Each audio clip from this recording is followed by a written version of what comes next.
Hello and welcome to the stream. My name is Kramal, and tonight we are gonna be playing some Disco Elysium because they've just released the final cut.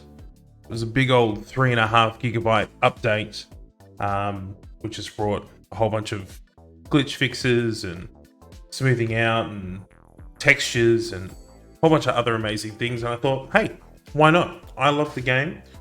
It's an RPG, so we can't go wrong. And yeah, thought I'd share it with you all. But before we get started, please remember, you can catch me live on twitch.tv/Kramal every Wednesday night and every Saturday morning. So hit the follow button and be an absolute mad lad, because then you get notified as soon as I go live. But if you can't watch me live, then you can always catch my content on youtube.com/Kramal, where I upload every single stream that I do, so you can watch all the fun after the fact. So make sure you subscribe and like the videos, because the more likes we get on the videos, the higher up in the algorithm we get, which means more people can come and enjoy this amazing content. And we have recently started our Patreon, patreon.com/Kramal. If you would like to help out the channel monetarily, and there is no obligation to do so, for as little as $1 a month, you can support the channel, and it gives you a whole bunch of bonuses in the Discord, which you can also find the link to at twitch.tv/Kramal. And also, I can put in a little command in here that says Discord, and it will pop up in chat, just like that. So jump on in, say hi, become part of the community. It's all worth it. So without further ado, I think we're going to play some Disco Elysium. Let's jump on over to the mainstream. Let's get this bad boy started. So also, something I probably should have started the stream with, content warning. Disco Elysium is not a game for babies. It is an extremely adult experience that handles extremely adult topics. Everything from murder to suicide to alcoholism, mental disability, and depression. So that's your warning. If any of that is triggering, feel free to we can talk about it in chat, keep it civil, and if you need to go away, that's fine as well. But overall, it's an amazing game, and I think you're going to enjoy it. But there is your content warning. We need to start a new game, because we need to start a new game. I may have to up the volume a little bit here. There we go. First of all, we have to say the artwork it's all hand painted, hand drawn. I think the only like effects or like 3D textures in the game are the characters. Everything else is hand painted. Also, I did want to do a massive shout out to Lee as Bro. So Lee Az is a New Zealand streamer, and he was streaming some Final Fantasy the other night, and I jumped into his channel just to have a watch. He's a pretty cool dude. He forgot to put his microphone on, but that all got fixed up, and he's a mad lad. And so if you can, jump onto his channel and go give him a follow, because he streams Final Fantasy. How can you be a bad streamer if you stream Final Fantasy? Now, I need to think about what kind of character I'm going to play. So this game is extremely similar to Dungeons and Dragons in the sense that you have a set of skills that you put points into as you progressively you gain experience per skill in this game, instead of from like a level up perspective. and then just allotting points, you'll actually build experience in the skills. And everything is done on dice rolls. So you could be like, you could have no points in physique and go to do a strength check. If you're lucky on the dice, you may still be able to pass the check, but ideally you want to have points in it. So I think I usually, well, the last couple of times I've played the Thinker, which gives you the encyclopedia ability as well. But let's have a look at these base stats. So we've got intellect, your capacity for reason. We've got psyche, your power to influence yourself and others. Physique, how well your body is built. And your motrix, which is how your body moves. Very different to physique. So we've got the sensitive. Well, let's read these. Extremely intelligent, very bad with people. Knows interesting facts, comes up with original ideas. Cool. Sensitive, very psychological. A magnetic personality, but unstable. Might begin to lose his mind. There is a stat for like cognitive function, keeping it together kind of deal. Physical, extremely physical, interacts with the world through his body. Gets things done, but dumb as a rock. And then you can always create your own. Hello, viewers. Welcome to the stream. We're playing some Disco Elysium. Jump in chat and say hi. Which way do you guys think I should go? I've usually played the Thinker because there's a lot of talking in this game. This game is very conversational focused, so I usually go the Thinker. But what have we got? You influence yourself and others. That's probably better for conversation, to be fair. And we get a bit of Inland Empire with that as well. Let's do something different. Let's just go with the sensitive. Let's see how we go. We can always just kill the save and start again, which I've had to do many times in this game. Many, many times.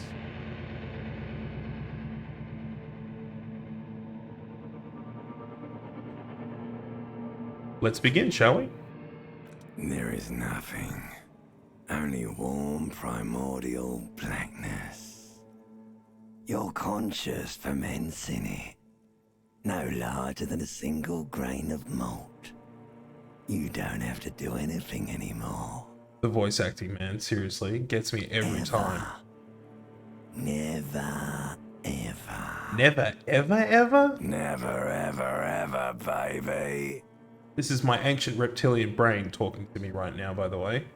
An inordinate amount of time passes.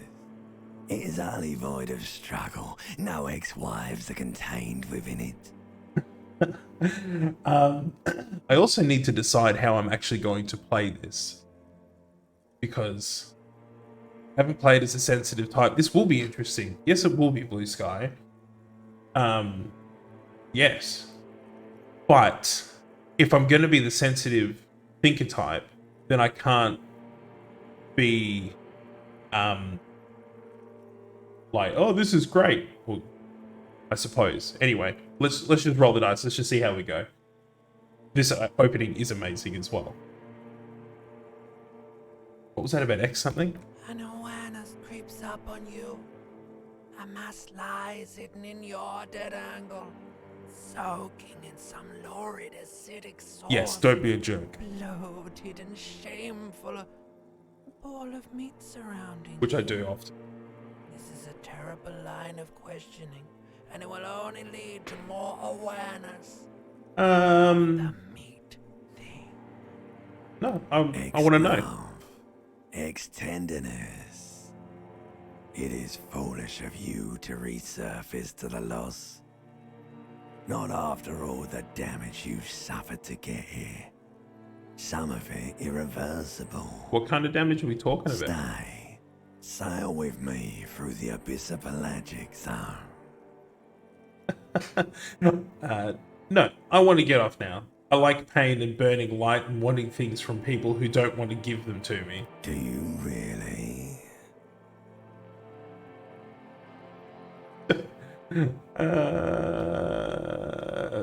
I You don't. wouldn't like it if I told you what was back there. Why'd you think you had to bludgeon yourself into oblivion? I bludgeoned Or myself. did you not sense yourself marinating?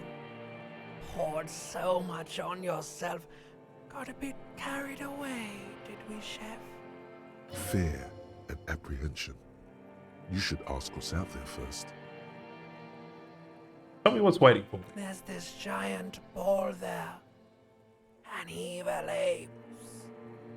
And the evil apes are juking it out on the ball. You're one of them. I'm an evil ape? It's basically all just evil apes juking it out on a giant ball. How big is this You ball? can't even make out it's a ball when you're joking it out. It's that large. Love it and hate it. Yeah, exactly. Because you sometimes get frozen in indecision, right? Infinitesimally small. Vying for resources is just a stupid expression you picked up somewhere. The part of the presentation you want to take home with you is this. You have to beat the other evil apes in the face, or you lose. That's sad. Yes, it is. And you drowned in that sadness a long time ago. What do you mean, drowned? You lost.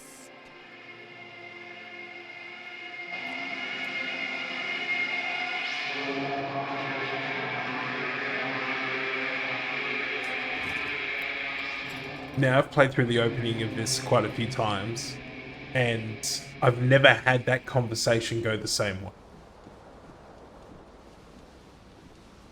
Alright, so I've just woken up, and I'm all over the place. Let's chuck on some pants. You hear a jingle. Keys are clinking in the pocket of your flare-cut pants. Oh, fisherman. It says, whirling in rags, on the aluminium keyring. There is a single key on the ring. The number 1 is etched on it. It should open the door. Excellent. Alright, what else we got around here? Check out this bottle. This magnum-sized bottle of Commodore Red is empty.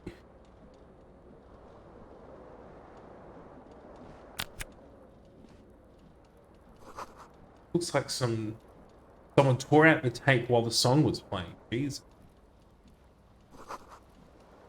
This reel-to-reel tape player is still on, falling empty. Okay, oh, we got a jacket.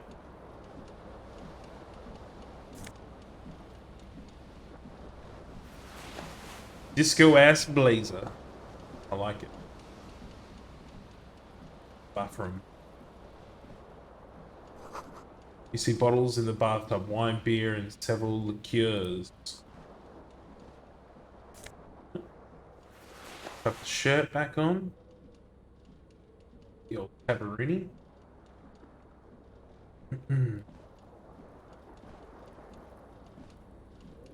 What's this? This fan has 2 chain pull switches.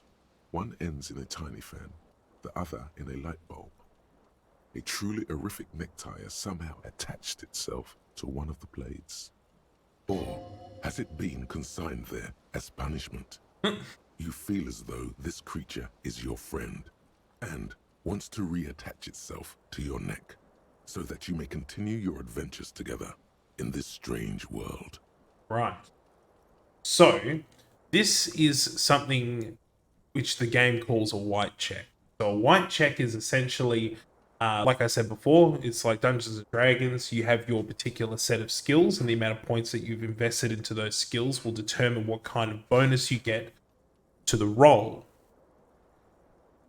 So, always lose is a double 1, always win is a double 6. So like I said before, like you could have a really low stat at this, and like in this particular example, I've only got 1 point in Savior Flare. So the chances of me hitting this roll are pretty low because the debuff I get from my low stat means that I'd have to roll pretty high. But I can be successful if I roll 2 6s. But But this particular problem really illustrates where this game shines. You don't have to take the obvious path. So the tie is spinning around on the fan. So if I pull on the fan The chain, blades come squeaking to a halt. It should be easier to reach the tie now. right? So now that the fan has stopped spinning, if I hover over the save your fair check again, I now have a much higher chance of being successful in the check. So let's give it a shot. You swoop up and catch the tie. Snap. It's released from the blade. Warning, warning. The necktie is no longer contained. What you have in your hand is a fantastically colorful tie with 4 or 5 different patterns. The knot reminds you of a noose. Now, if I turn on the light, it blinds me because I've got a cracking hangover. So it's one of the ways you find out that you have a cracking hangover. So I'm not going to pull on the chain. I'm going to be one of those people that has played this enough to know what's going on. Okay. So this is the stat screen. So like as you gain experience points and level up, you can allocate points into the different stats. So from those 4 base stats that we chose from earlier, there are 6 sort of substats per current stat. Each of them gives you the ability to do different things within the world and be successful or fail absolutely miserably. So let's check out the mirror. A mirror hangs above a bent and broken sink. In a fierce discharge of masculine energy, someone has ripped half the faucet off. Jesus, I wonder who's done that. Hot water sprays from the base and steam covers the mirror. You cannot see yourself, just the outline of a man. Suddenly, you realize you have no memory of the face that awaits you there, underneath the soft vapor. Really? I don't remember anything. Really, all recollection of the person you are, the people in your life, and even the world you're in has drowned in a sea of blood alcohol. This was no mere night of drinking. It was a deluge of world-ending proportions. Jeez. As you Wipe the mirror. slowly reach your hand towards the surface of the mirror. Abort. You clearly have not thought this through. You won't like what you see there, and you will never unbecome it. Oh, okay. Let's touch our face first. Yeah, there is definitely something wrong with it. What's wrong? Where to even begin? There is the bloatedness, then the swollenness. It's like there's an upholstery of alcohol underneath your skin. At least my tongue's okay. It's not. It's swollen and snail-like, wriggling between your fingers. Ew. What about my nose? Bet you are. Your nose feels like a small balloon in the middle of your face. It hurts when you honk it. It doesn't appear to be a particularly tiny nose either. Not with all the drinks it's absorbed for you. All right, let's wipe the mirror. Behold. That's me. You have no idea who this thing is, do you?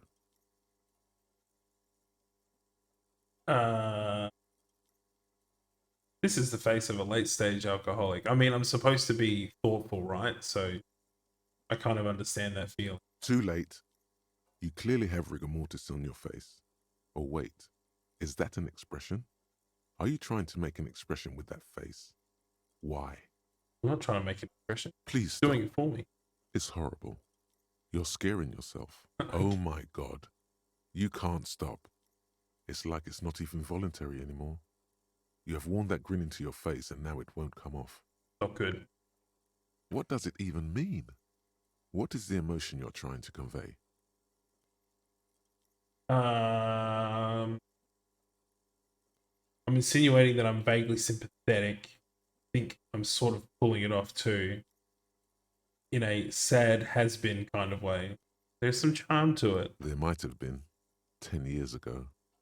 It's little more than a cadaverous spasm now. Ooh. Right. So both of these white check An encyclopedia of 3%. Electrochemistry of 3%. So there's really no chance either figuring out what the expression is or stopping the expression from happening. So I'm going to leave the mirror for only because you can attempt white checks, but if you fail, you then have to put a point into that particular stat. So those stats were electrochemistry or I can't remember what the other one was, but you have to put a point into that stat before you can re-roll it. And I don't like to force myself into those options. In its frame, cold wind blows in. The morning light hurts your eyes. It's hazy, but you see the ocean and some war-torn buildings. Let's try some visual calculus. The shards face outward. Whatever broke this window came from the inside. Should I break it with my own A fine web of scarring covers the back of your right hand, but none of it is recent. More likely a projectile than a held object. There are no fragments on the floor from pulling a tool back in after impact. Wait, what am I doing? Something you've done before. It is too large for a bullet, yet too small for a piece of furniture. You're looking for something heavy and larger than your fist. Like the green shoe that's on the hat rack in the corner, which, coincidentally, is missing its friend. Congratulations. You smashed the window with your own shoe. Now you only have one.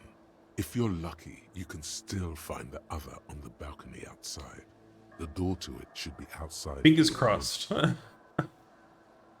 Maybe it wasn't me. You mean someone else took your shoe off and smashed the window with it? I should go and get that shit. Cool wind gushes in.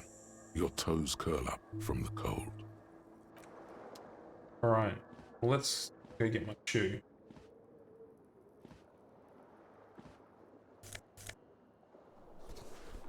Nice. And I have equipped my shoe. Alright. And because I got the key from my pocket, we can leave. Awesome. What do we got here? Something on the table. Some Real. Or Real, I think they call them. Head out to the balcony and find my shoe. Then we'll have a chat with the young lady who's having a smoke on the top floor of a hotel establishment.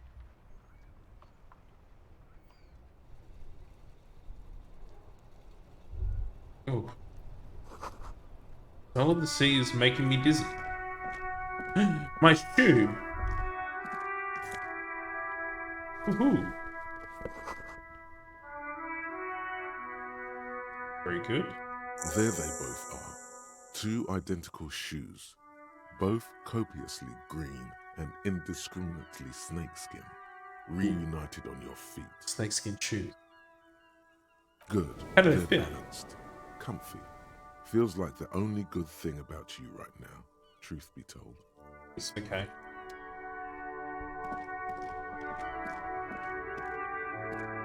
Let's go have a chat with that young lady. She will give us some insight into the world that we're in, hopefully, because we've got no memory of anything. Hello, officer. The young woman raises a cigarette to her lips. Am I military personnel? No. There's only one solution to this. You're a businessman. Why would she call me officer if I'm a businessman? Because you're a police officer, sir. Are you sure? Are you shitting me?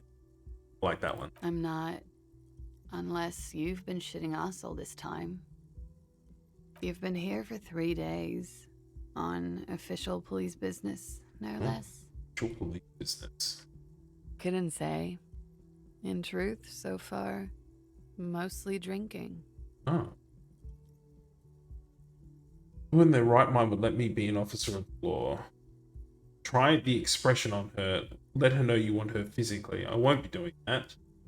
Why don't I remember being a cop or Could it anything be else? because of the drinking? He raises an eyebrow.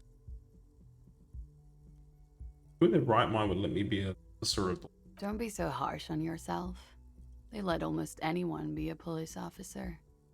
A glib remark. Don't let it stand. Assert yourself. Actually, I can see why they would trust me with the law. I have the right character. Sure. A fondness for contradictory statements. No, I've thrown my shoes out the window. I deduced this from the direction of the shards. Yes, I am such a cop. Extraordinary.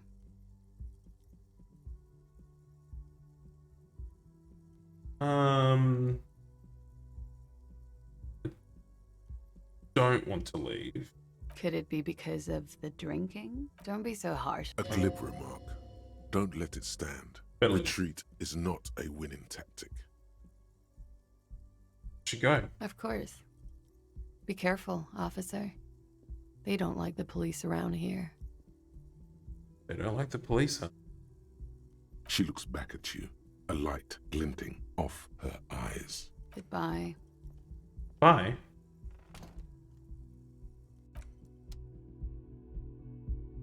Evidence. Looks like she left a nice long stub in the ashtray. It's still smoking. You should pick that fat, juicy cigarette butt from the tray, light it up, and smoke the living shit out of it. The what now? The living shit. Your mesolimbic reward pathway does not mince words. It once smokes. Am I a smoker? Who knows what you are? A monster, a murderer, the gnome of Jeroma? You feel like a smoker, especially when you look at that juicy, succulent, seductive cigarette stub, still smoldering deliciously. You broke it at the filter. I can't smoke that. How very astute of you. This renders it ineffectual. You should look for a whole cigarette, or better yet, an entire pack. Strike that. A carton. Make sure they're all healthy and able-bodied. Then smoke them all. The idea seems to make your neck expand. Suddenly, the garish tie feels very snug. I've never seen this bit before. See, that's what I love about this game. Like, whichever way you take it, like, you'll always come across something new. Or you could not do that. No one is making you. Should not do that. I will make it priority one.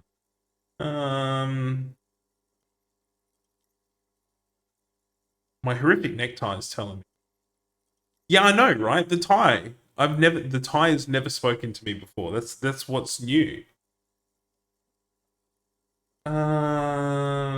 Like all of these are like, yes, I want to smoke, and then there's one where it says I'll think about it. So it's pushing me for the smokings.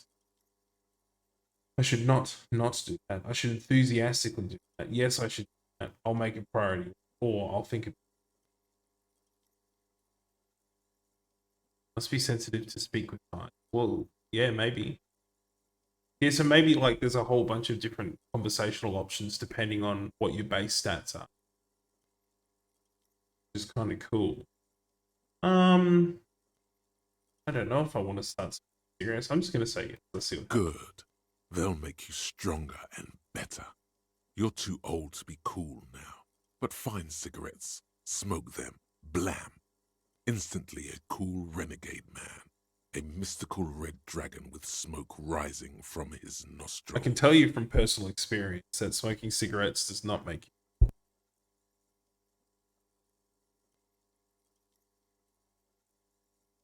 Plus, smoking them gives massive bonuses. Like what? Cool, so I just got a new task. Find cigarettes and smoke them. Calendar says it's March. The year is 51. Okay. Head around this way.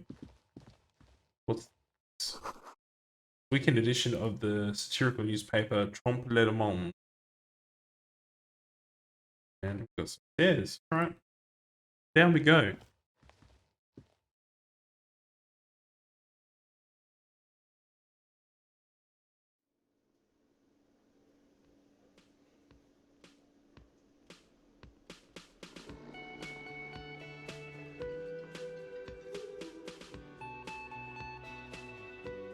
Is he looking at the bottom of his shoe? Summer door closed for the winter. This is where the lyrics would be. Big old karaoke mic just waiting for someone to sing it. Speaker is connected to the radio. The music is seasoned with static. You should totally sing karaoke here. The first chance you get. Your emotions need to be expressed. People need to know your vast, oceanic soul. My soul's modest. Exactly. It's measured, level-headed, and it needs to be heard through a PA system by other people, whether they like it or not. Jeez. Ram it up their ears, says your adrenaline gland. Violently express yourself. What should I sing? You have not yet stumbled on the right lamentation, but it's out there. It'll come to you. You will wreak havoc with it. Don't worry. Lamentation sounds Serves good. them right. Wipe that smirk off their face with your sad, tragic song. Who's laughing now? No one. You have to find something tragic to sing first, though. Okay. Oh, hello, sir. A man in his late 20s stands behind the counter, inspecting a stuffed seabird. As you approach, he gives you a sideways glance, then looks down again. Why the sideways glance, bro? That was disdain in his eyes. Even now he's purposely ignoring you. Something tells me you don't like me. Oh no, you're a hero. A real hero cop. So not only am I a cop, I'm also a hero. Yes, you are. A real decorated hero. What did I What did do? you not do? First you took the body down, then you solved the murder, then you didn't trash my hostel room. Maybe you even negotiated the strike. Oh my god, I did all those things. No, you see, actually, you didn't. You haven't done anything even remotely useful since you got here. What have I been doing then? No, I haven't seen you around. I'm not always here.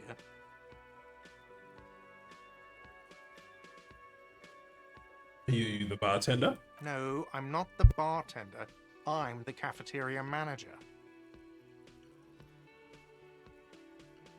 What's the difference? I have 3 cafeterias to manage. 3. Sylvie tends the bar here, not me. I'm only standing in. Where did Sylvie go? She just, you know. There's something there, and it's not good. That's all you know for now. Right. A competent work of taxidermy. The white and brown seabird lies among piles of coasters and drying mugs. One of its wings broken. The man is trying to mend it. Looks like the bird was ripped off the shield that was used to mount Who it. could have done that? Most likely on a wall.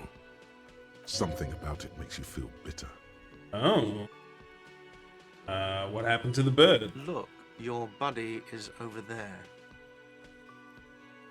He looks at the door where a man in a bomber jacket is tapping his foot on the floor. Why don't you go and talk to him, okay? What do you mean, my He buddy? pretends not to hear you, concentrating on the bird instead. Okay. Sure, if you're gonna be like that. Water cooler. A large bubble is rising to its surface. Menu's been wiped clean. Only the words Monday are written on it. The door is bolted. The sign reads kitchen reserved for personnel until 1 p.m. Soft purr of an electric juicer comes from the kitchen. Someone is working. Right. There's actually someone in the kitchen. I didn't know that.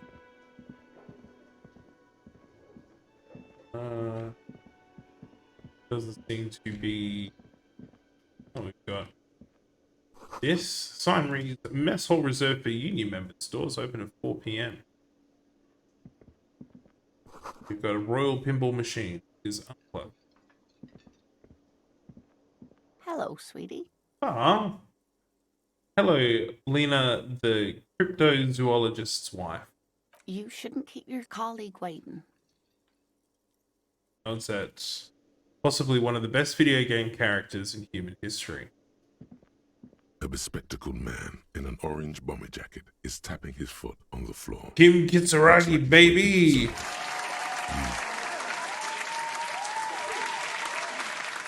This man is a legend, and you'll see why very soon. As you approach, he narrows his eyes and extends his hand in greeting. If an assault were launched on this building right now, if the windows came crashing down and the whole world descended upon you, this man would hurl himself in death's way to save you. Right? You are sure of this, but why? See, again, sensitive. I have never seen this little bit of script. It's really amazing that based off of the stats that I have, that I've picked it up this early, that this guy is an absolute fucking legend. Hold on, who is he to me? He is your half-brother. He is my half-brother. Shake his hand. Hello. I'm Kim Kitsuragi, Lieutenant, Precinct 57. You must be from the 41st. You realize he's waiting for your name. He's waiting for my name. My name is...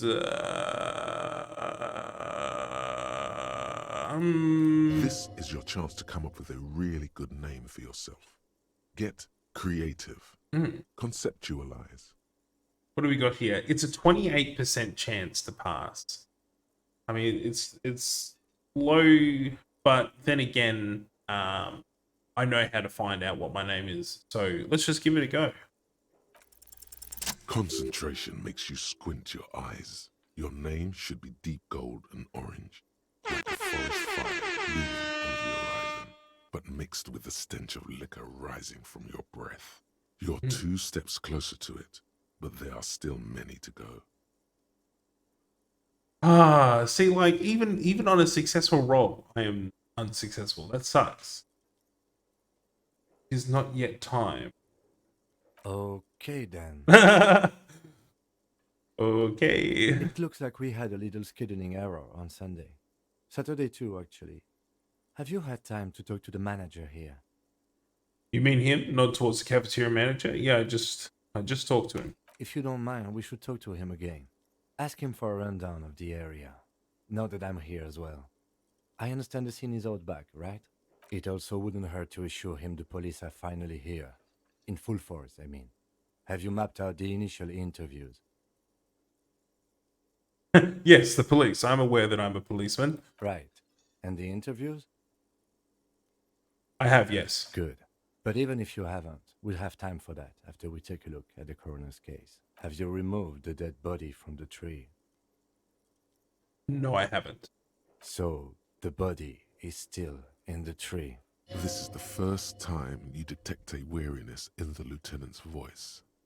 It is obvious he would have preferred for the body to no longer be in the tree.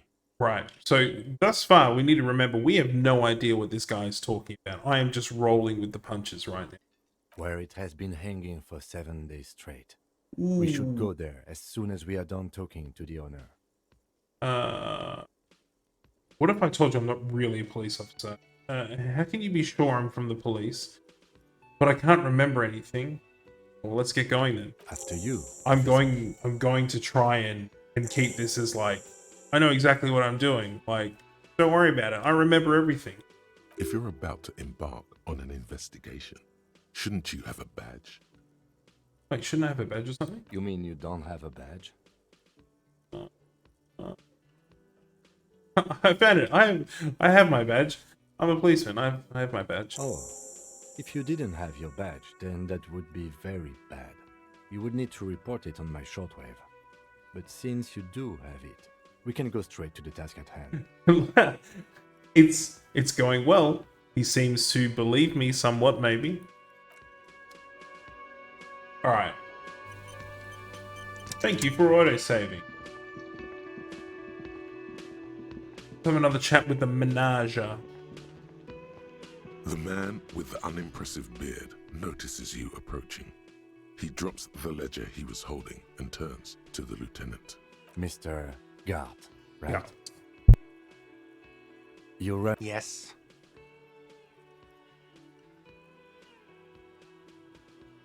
He responds tersely. I am Kim Kitsuragi from Precinct 57. This is an inter-district investigation, so joining me from Precinct 41... Could I be the harbinger of ruin? What is golden orange like a forest fire but smells like liquor? I'm currently in between names.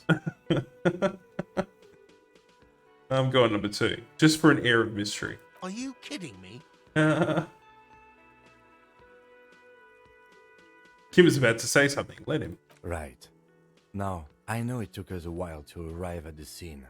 It also took you a while to call us and report the dead body. It was you who placed the call, yes? Yeah. No, I only just got here. It was probably Sylvie who called you. She usually works the bar here. I'm only temporarily taking over her duties. And why is that, Gart? Do you have her number? As a matter of fact, I do. That's good. I mean, you're the manager. Of course you'd have her number. You said you just got here. From where? Are you a local? What, of Martinez? No, I live in Jamrock. I only sometimes come here to keep an eye on the place. This is just one of the many, many cafeterias I manage. You manage 3 cafeterias, mate. Throwing out the word many twice in a sentence. 3 is not many. But you still know your way around, yes? In case we need directions. Yes, I know where some things are, but as I said, I don't live here. I just used to work here. And I'm not going to start working here again, if that's what you think. Why did you used to work here? It was because you became a manager. I didn't imply that. Detective. Yes. I have everything. You? Oh, you mean, do I have questions? Ask. Yes. Yes. He means, do you have questions for me, like a police officer would? Okay. I'll go with the hard questions then. So this game sort of encourages you to like sniff out a little bit of information and then go down a different path of questioning until they're unsuspecting and then hit them with the hard questions. So I'm just gonna start with some general questions. Where exactly is the body? Behind this building, there's a courtyard. They hoisted him up on a tree there. And how did he get there? That's easy. See that door there? First you exit through that. Then to your right, you should see a big hole in the fence. A really big one. You can get to the courtyard through there. Big hole. No need for the keys. The hole is big enough for the Franco-Nigerian cavalry to fit through. Does he want you to feel guilty of making that hole? It's implied in his voice. Oh, okay. So he's saying it's my fault that there's a hole at the back? Who killed him? I don't know who killed him. I'm not the police. That's your job. Did you kill him? What are you, crazy? Of course I didn't kill him. Suddenly you tense up. Blood is being pushed to your muscles. You should hound him on this. Hound him hard, the prey drive says. Oh. Did you kill him, Gart? No, I didn't. You can tell me, Gart. You killed him, right? I didn't. I don't appreciate this.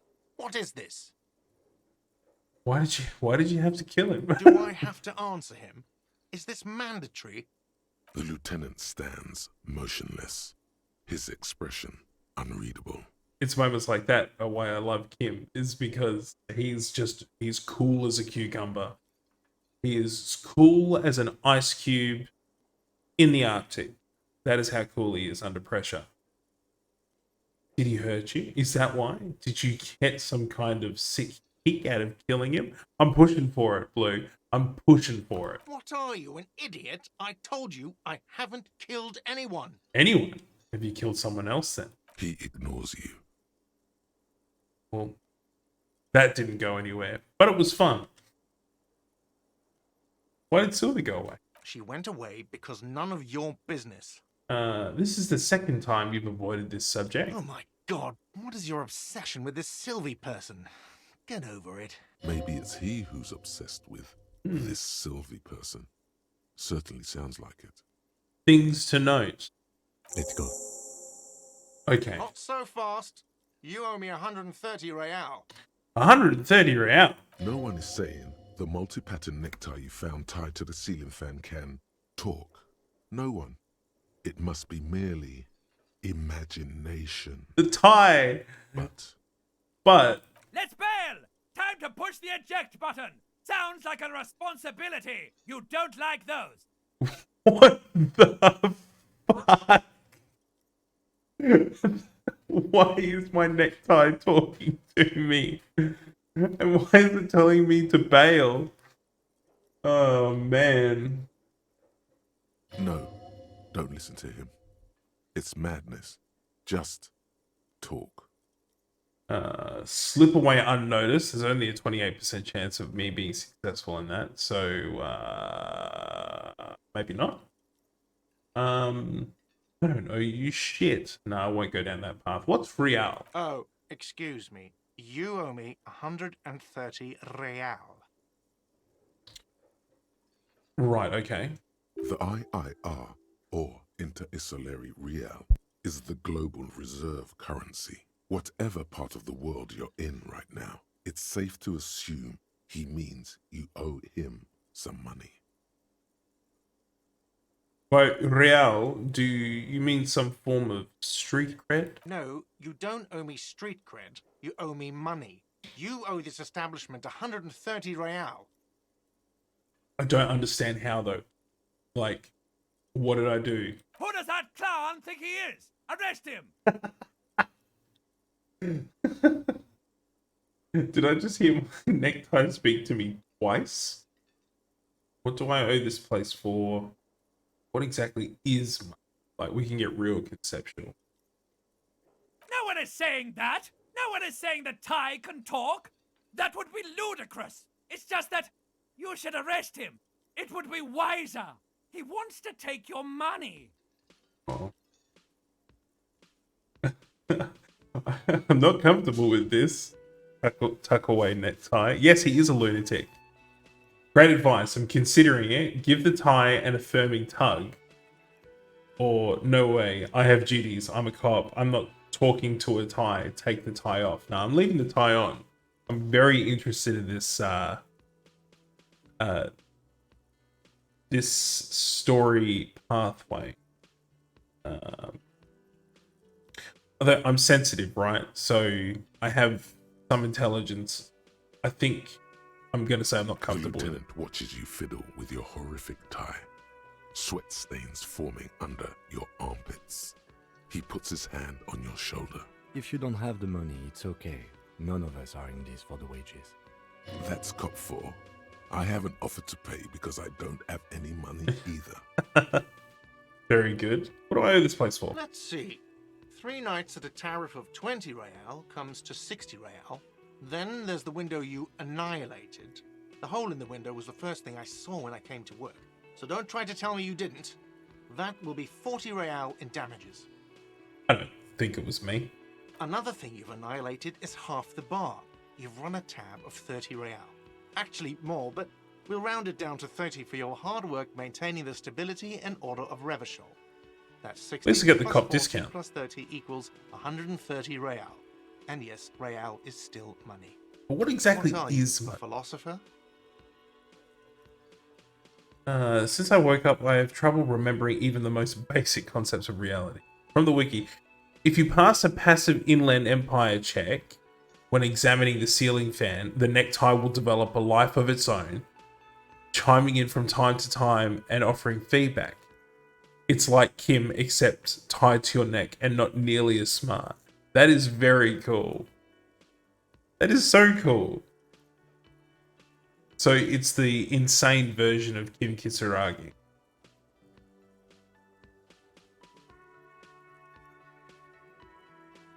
No, I'm just getting my Money bearings. is what grown-up people use to pay for things. Things like this hostel room, or 8 bottles of potent blend, and 9 packs of Royal Extra. Tyler, is the Use devil it on your for shoulder? anything, really. Or the devil around your neck?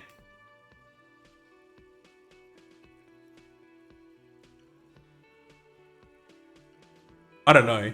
I kind of feel like all of my internal processes, like my Inland Empire and my electrochemistry and all of that, are my my devil, probably more than the tie. Proceed, but don't show him the coins. They're yours? There's a shuffle of nylon as Lieutenant Kitsuragi looks for something in the pockets of his orange bomber. I'm not going to arrest him. I really shouldn't arrest him. I'm sorry, but he has to pay. I can't let him stay here any longer if he doesn't. If he doesn't have the money by tonight, then... Then what? Officer, maybe you are better off working this from home for now. You live in Jamrock, right? It's not that far away. I don't have a home. I don't remember where my home is. Fuck this place. I'll take my chances on the streets. You mean somewhere else to run up a huge debt? I don't think so. The union squeezed most places out of business to fund the strike. You're better off home. I'll see what I I'm can sorry do. I couldn't help more. You should take this up with your station. I have a shortwave radio in my car, okay? We have to get this investigation started now. We do. Good luck. Okay. By the way, where is home? The address is coming up blank, and this place sure isn't it. I have no idea. But you've been at this hostel cafeteria for only 3 nights. Where were you before? You had to be somewhere. Up on Marble Hill. Why did you say that?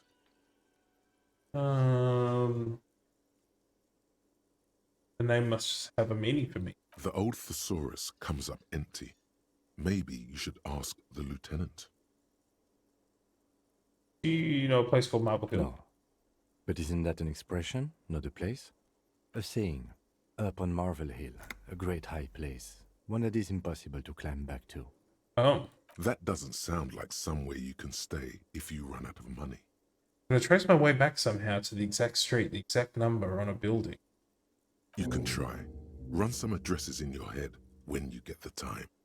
Maybe a street or an apartment will appear. All right. So I have developed a thought to put in my thought cabinet.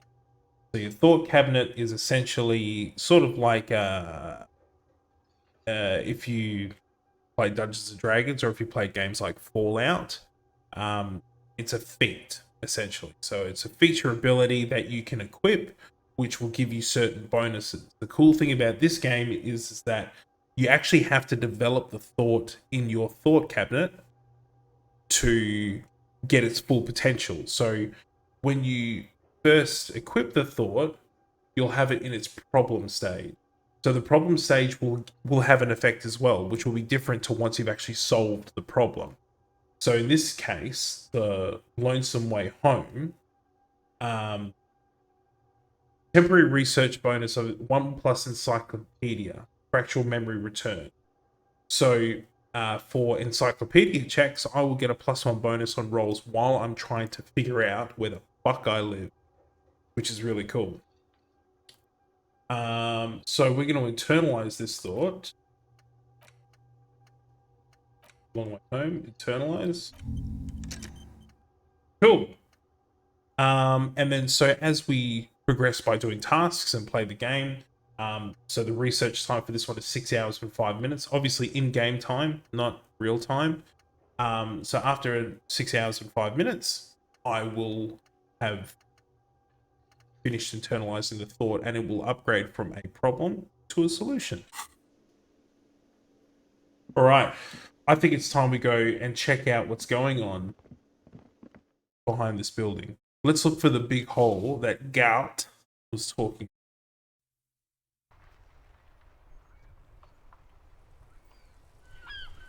Yo, Crabs! Come play Phasmo. Ugh. Maybe. We'll think about it. Oh, here we go. What's this? Smells like spoiled meat and curdled dairy. A human being decomposes. What do we got on the ground here? There are several footprints in the mud, left by work boots. Anywhere from 6 to 12 pairs have walked here. Oh. Visual calculus. Get an exact count. So, hey, if you guys are on, I might jump on later, alright? Crabs, just chill. I'm always up for some Phasma. I've been watching my phone in front of me, just like all the Gaming Boys messages firing up. So we'll see. We will see. What kind of boots? Heavy workers' boots with reinforced toes and hobnails all over the yard. Right. I think there is a extremely low chance of me getting this. However, the actual result of this particular check is extremely helpful later on. So I'm going to give it a whirl. We're going to give it a whirl, girl, and see how we go. What do you think you are? A super detective? You're hungover. These are just dents in the mud. No pattern emerges for the time being. So you can see now that the check is locked. So you need to put a skill point into visual calculus to reattempt this white check. I also took some morale damage, so that's my sanity. You've got 2 health bars in this game. You've got your physical health, which I think, what is it called in this? Just health. You got physical health. You also have morale. You can get killed by either one of those. If I run out of physical health, I will actually just fucking cark it. If I run out of morale, I literally lose the will to live. What was that? YouTube.com/Cremol. Crabs! I love you.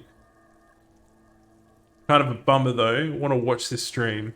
Well, you can watch the stream just like you've mentioned on YouTube.com/Cremol. It'll be up there tomorrow. So from here, let's continue to have a look around. What's this? We've got some real. We've got some magnesium. Right, so magnesium is used to heal morale. Now, because I've actually got a really decent health bar, which comes from the initial stats that I picked at the start of the game, I'm not going to waste that right now. In my very first playthrough, I built my own character, and based off of the points that I picked, I had 1 health and 1 morale. So the very first time I failed a morale check, my dude just fucking died. So I have learnt to not be shit at point allocation. Someone's trying to grow herbs in a greenhouse. Oh yeah, what kind of herb? Yeah, I said it. Alright. Now, we're just going to look around first before we talk to our friend Kuno. Kuno's got the big brain. The letter R wears a crown. Yes, the dude that is throwing rocks at the dead corpse that's hanging from the tree. Let's have a chat with him. Kuno's got this. Fucking Kuno. Everyone I speak to who's played this game, they love Kuno and they think that he's a great character. I fucking hate him. I hate Kuno with a passion. Oh yeah, Nappa Gumpy Kuno. Fucking other kids just as bad. Hey kid, a word? Police business? A moment of your time, please. I don't think he's going to respond to that because Kuno picks who Kuno wants to speak with. Right in the dick, Kuno. Get him right in the dick. Where's the stick? Love it in the dick. What? Who likes Kuno? Swain. Swain loves Kuno. Swain thought that Kuno was like the best character. He is literally the worst. I agree. I fucking hate him. The boy is sweating profusely. His eyes are like 2 black holes and his jaw is twitching as if trying to break free from the empire of his body. You read that description right there, and what does it sound like? It literally sounds like he's on drugs. And spoilers, he fucking is. Stop throwing rocks at my crime scene. Stop using slurs at my crime scene. That's not how we do it. Sort of makes sense. Swaim is a wild card, yes. Hold on, what does that mean? The kid is obviously high. Ah! Stop getting high at my crime scene. Kuno, yeah, right in the mouth hole. Yep. They pay you no heed or pretend not to notice you. Shits himself. The rake, Kuno. You should throw the rake at him, Kuno. The fuck? Does Kuno know what a rake is? Kuno's not a gardener. Kim, please help me. What do we do? Are you kids siblings? I haven't asked that question before, actually. The fuck are you talking about? Fucking hell. See? You see what Blue and I are talking about? This kid is the fucking worst. He's calling us Kuno.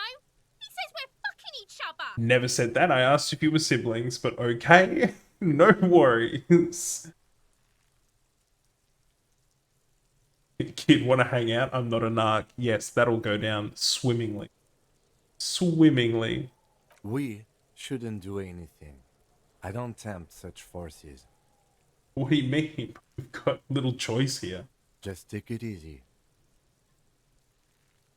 See? Kim, cool under pressure. Want to hang out? I'm not a narc. Fuck no. Kuno doesn't buy that shit. Fucking entrapment shit. Okay, look, I've got some questions for you. Alright. Entertain the Kuno. Show me what you got. What you got there? What you got, huh? Show me what you got. Just calm down, please. What do you know about the Shit-nosed body? pig. What's your question? Don't tell the pig shit, Kuno. Kim, help me out here. What do we want to know? Pig's choking. He's totally choking. If I were to want to waste my time, which I do not, I would ask them who he is, how he got there, and the usual. You have no idea what the usual is. Just ask whatever comes to mind. Okay. Do you know who he was? Kuno's fuck gimp. Kuno uses the fuck gimp for target practice. Okay. End of conversation. Very strong. You should be this stoic. I don't know about that. I don't think I'd get very far as a cop if I talk like the Kuno. Probably climbed. Kuno was busy down the road when that shit went down. So you didn't see what happened? You heard Kuno. Kuno wasn't even in Martinez. Kuno wasn't in Revachol. Kuno wasn't regional. Kuno wasn't regional. Okay, where did you go then? I don't know. Some fucking Trying to come up with something. Mesk or I don't know. Some other place. Night City. Kuno was in fucking Night City. Kuno gives this info out on a need-to-know basis, and you don't need to know. Kuno didn't smoke the gimp, if that's what you meant. Have you seen anyone suspicious around other than myself? Just a couple of pigs sniffing around in the dirt. That seems pretty fucking suspicious to Kuno. Yeah, you tell the faggoty Kuno. More on this later. Right now, let's talk about something. You're testing Kuno's patience here. Get lost. You kids often play in this yard? Right, pig. This is where Kuno plays with his little wooden choo-choo. What do you want with it? What's in the greenhouse over there? Dunno. Kipta's gardener used to work there. Hold on, the gardener used to work there? Yeah, that's what Kuno said. She couldn't handle the heat, so she took off. Kuno can take it. Shit's nothing to Kuno. Wait, what do you mean by kipped? Look it up in the library. Kuno's not a fucking dictionary. Fucking small brain. Kuno means the gardener, alright? You mean the young woman by the whirling in rags, the gardener? Look, Kuno doesn't explain shit. Kuno just says shit. Okay. Yeah, whatever. Kuno doesn't give a shit. I'm gonna ask, who is Kuno? Kuno's Kuno, pig? Kuno. Primal. Violent. Right. Sounds like something you call a rabid dog. So you refer to yourself in the third person, Kuno. Is that some kind of gang name? I'm not going to insult him by calling him a rabid dog. I think I'm just going to jump straight to, is that some kind of gang name? Yeah, Kuno's in a fucking gang. In a bang gang. Kuno bangs for Maggie, bangs for Mazda, bangs for Revachol. He lays the names out there with pride and precision, like cards on a table. Right when he's getting distracted, there's a malevolent hiss behind the fence. Watch out, Kuno. He's trying to fiddle you. He's gonna put his hands on you. Help! Pig's got Kuno. Help! Rape! Help! He's got the Kuno, help! doing anything. Just answer the question. Help! He's digging his dick out! Escalate, Kuno! His dick is out! You're afraid! Pigs in here, Kuno! Somebody, please! This fucking kid, I swear. Physical instrument, challenging, shutting down. Ooh, there's a 42% chance that I get this. And I kind of want to.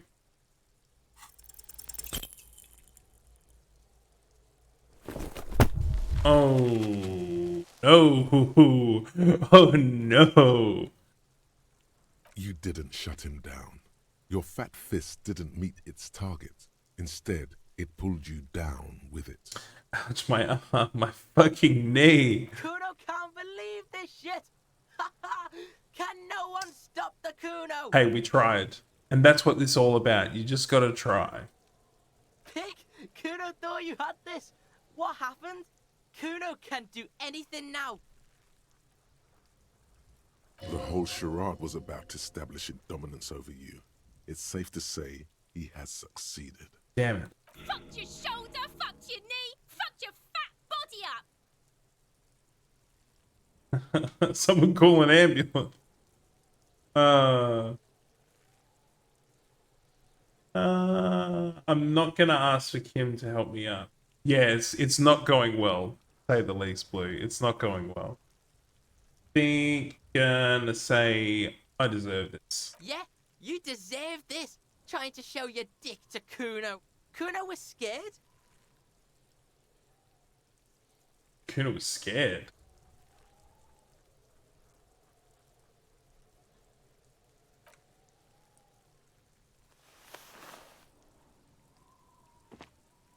Do you realize what you've gotten yourself into, you little shit?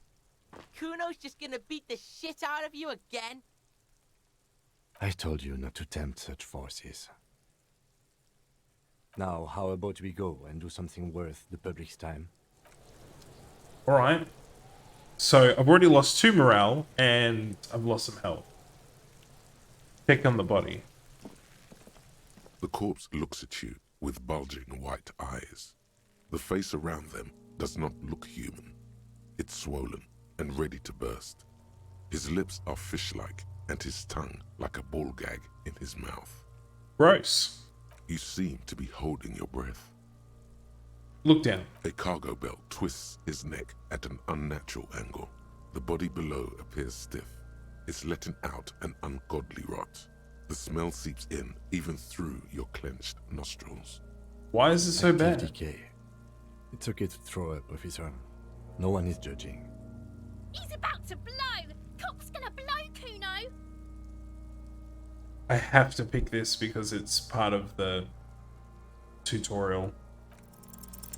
The smell is repulsive. It's a good roll, though. It pushes in from your mouth. More instant and more familiar than anything you'd expected. More fever than odor. It fills your mind, flushing you from within. Try and walk away.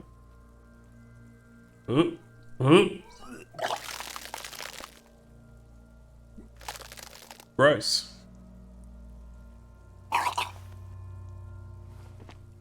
Too late. It's impossible to keep in.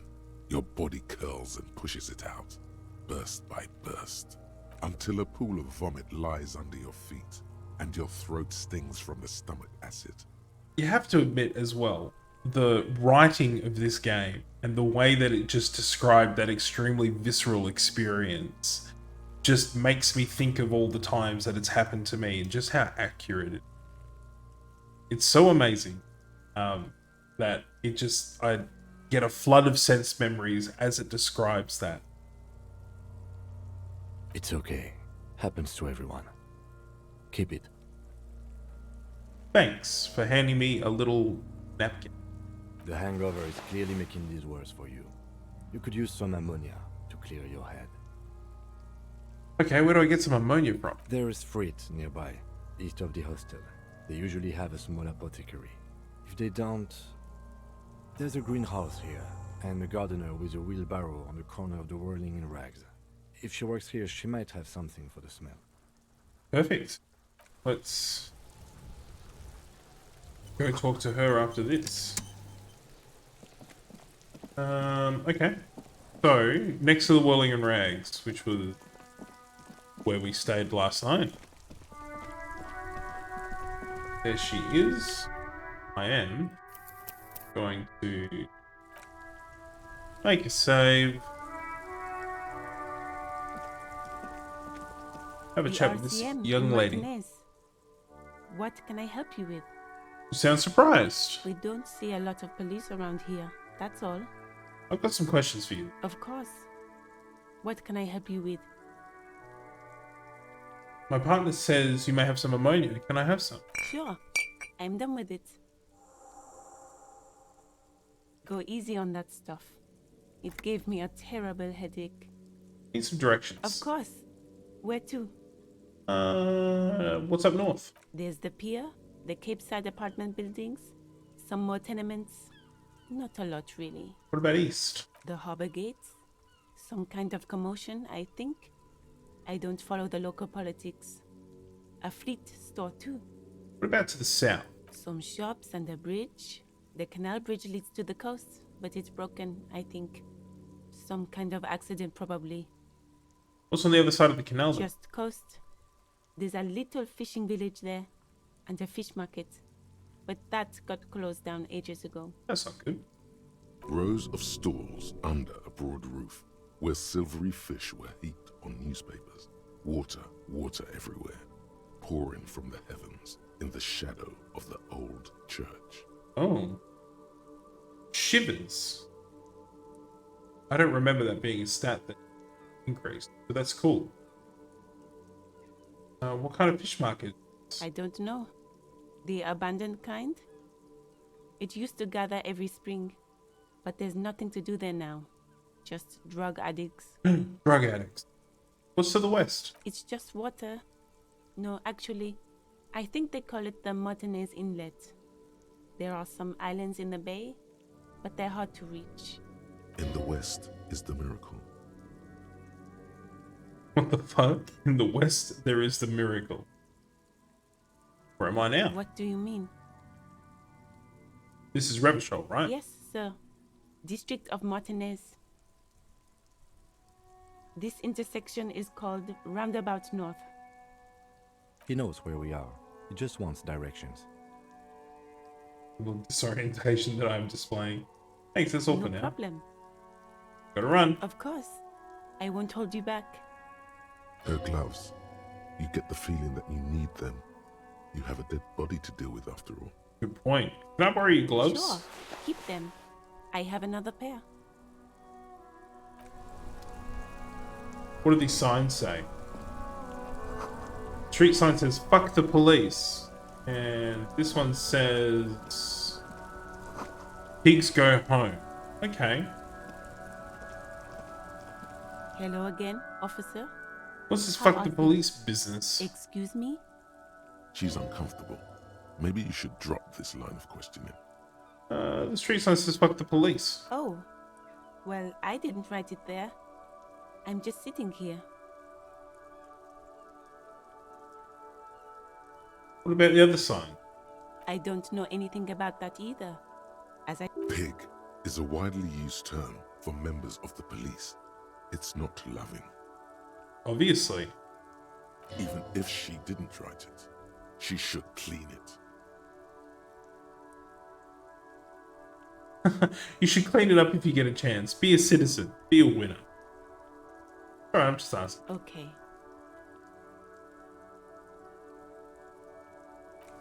Maybe I should have told her to clean it. Okay, so we got some new gloves. Let's chuck those on.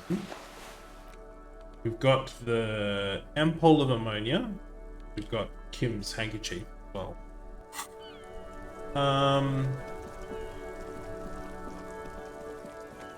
Let's see if the ammonia helps us deal with the body, I suppose. There he still is, looking right through you with his white eyes. The body below is entirely dedicated to that corpse smell. Emitting it is all it does now. Let go of your nose without throwing up. Let's do it. The ammonia only makes it worse. Oh no. The combination forces tears out of your ducts. You manage to keep it in once. The second time, not so much. When the vomiting is done, your cheeks are wet with tears.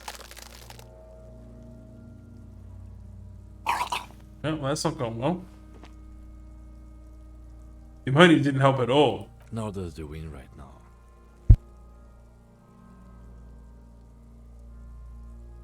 The weight is reassuring, like a crenel on solid fortification. Pat, pat, pat. I've seen strong men turn themselves inside out for hours. You are facing tough odds here. Alcohol withdrawal makes it considerably harder. Why can't I keep it in? I've been a cop my entire life. I've seen captains puke their guts out. It never gets easier. You never get used to the smell. Every Monday is cadaver day. Throw up, investigate. Throw up, initial autopsy. Throw up, bag it. Then drive to the station. Maybe throw up on the way there if you didn't bag the thing tight enough. You seem to be fine. I think I've lost my sense of smell. Because you're badass. Not being hungover helps too.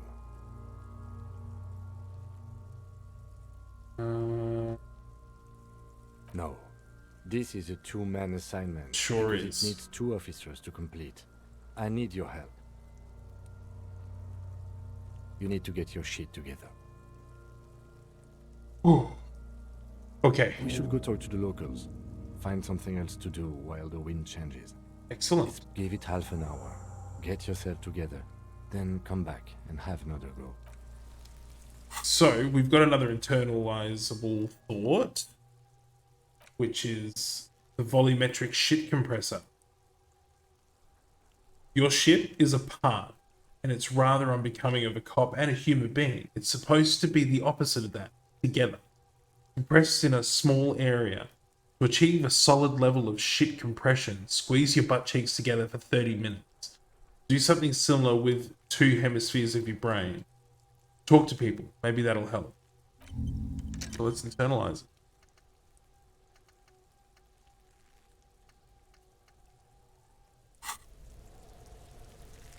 Alright, so Kuno wasn't a massive help. However, what's this? The winch mechanism has been oxidizing for some years. Ooh, hello.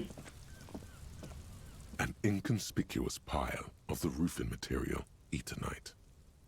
What is It's this? nothing. Someone just left some roofing material slanted against an old shack. Deception. Why am I looking at this pile of roofing material? Man, I'm not having luck with any of these checks of the day. Because it's nice and orderly. Well-laid pallets. Easy on the eyes. I see. No. There's more to this. You get this strange feeling. What feeling? Hard to say. It's gone now. Feelings pass, you see. Especially the small ones. Right. Well, I guess we'll have to look into that later.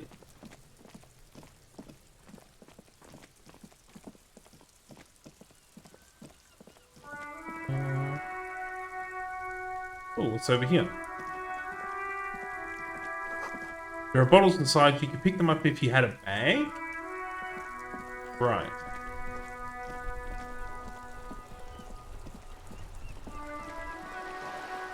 Oh, what's this? Point operator viewer has been banged up. Inoperable. All these bottles around here. If only I had a bag.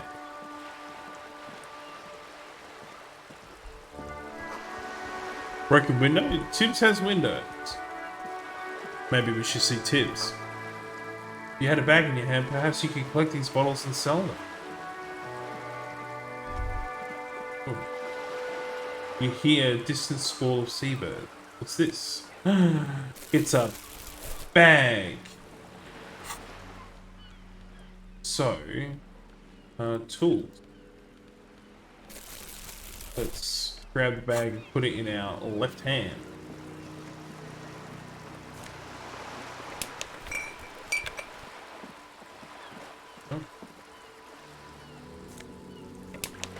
Plastic bottles.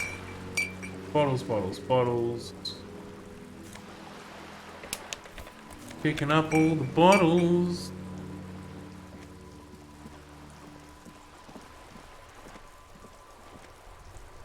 What are you gentlemen up to? Have you no shame? Whining about your back every time you bring out the measuring tape. Honey, you're a man with a fork in a world of soup. Please, I let's love just that. try to enjoy the game, alright? I'm trying to, but you keep breaking my concentration. You're old. I can see that. We're both old. Now stop grabbing your ass like it's a girl. These men are playing balls. This is a ball game. Grab a ball and play it. Don't ask questions. Shoot first. Ask questions never. I got this. It's ball time. That's the spirit. Don't even waste your breath asking about the game. They wouldn't know anyway. They're way past their prime. Right. So my hand-eye coordination gets a bonus for acting without hesitation. I like that. That's cool. Let's do it. I failed.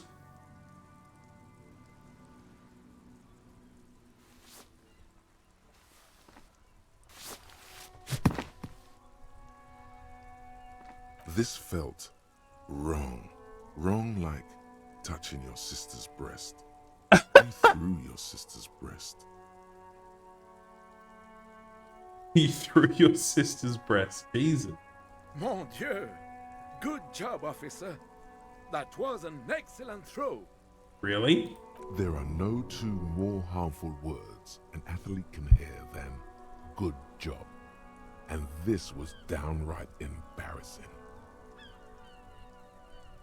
Hold on, why did it feel so wrong? Your muscle memory knew what to do and went for it. But there were gaps. Yeah, gaps you tried to fill with thinking. We don't think in sport. But I acted without hesitation. We do. It felt like you were going for a What the thrust fuck? or a lunge. There was definitely gonna be jumping. Maybe you scored a point, but this is a fiasco.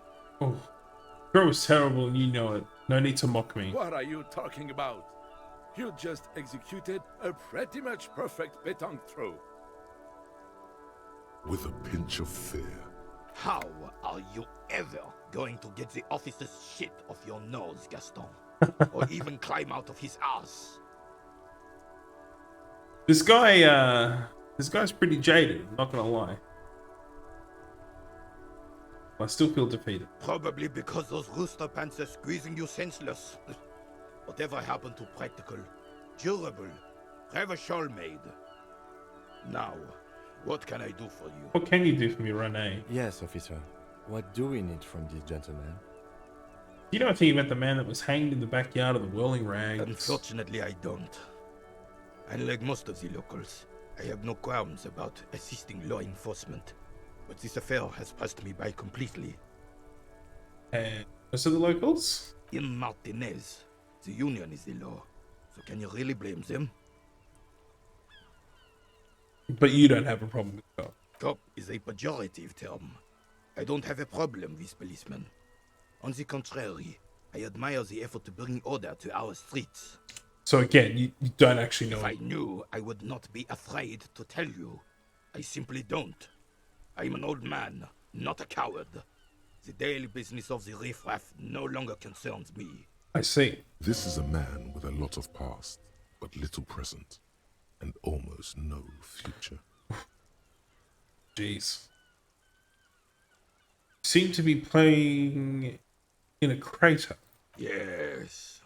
The terrain here provides an interesting variety to a familiar game. Do you know what created the crater? I do. Fire from heavy artillery. So it's a crater left by artillery fire. But why? Why what? Why was heavy artillery Because used? that's what happens when communists hijack your country, execute your supreme leadership, and turn your capital into a slaughterhouse. You use heavy ordnance to clean up your home. Who are the communards again? Commies, communists, socialists, anarchists, call them what you like. They just chose a name to feel special. Senseless sentimentality. Did you use some artillery? Sadly, no. It was the foreigners who brought them to their knees. We fought valiantly. Too valiantly. So valiantly we got licked. Should have fought dirty, like they did with their suicide sex cult propaganda and mad anarchist women strapped to shrapnel bombs. We didn't Jesus. know, and we lacked caliber. God bless him, but the suzerain's cannons simply weren't big enough. Because this place is a damn beachhead. Had to soften the commies up first. Yes, the military coordinated amphibious landing to take back Revachol. He finds your lack of historic knowledge troubling, a sign of mental deterioration in the preceding generations.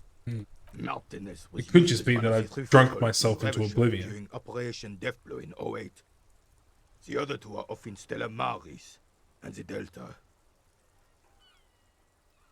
Sounds grim. This here is Blood Ground, where coalition boots first made landfall and cleaned those rabid dogs out. Most likely, we're playing pétanque on their mangled corpses. Jeez. Blood ground. You got old René going there. Like he isn't hungry enough already. Yo, Darkness, how you going? Thanks for dropping by. We're playing some Disco Elysium. Why is everything bombed Damn out? right, son. They laid the fire of hell on the city before they stormed it. And it worked, too. He approves of this radical approach, knows it was necessary. Or thinks it was necessary. The rest of the city got cleaned up, but Martinez they keep as a monument. And now the Union Socialists are practically running the place. Nice. How was your day in the studio? Still working on the new album? Well, it's your own damn fault.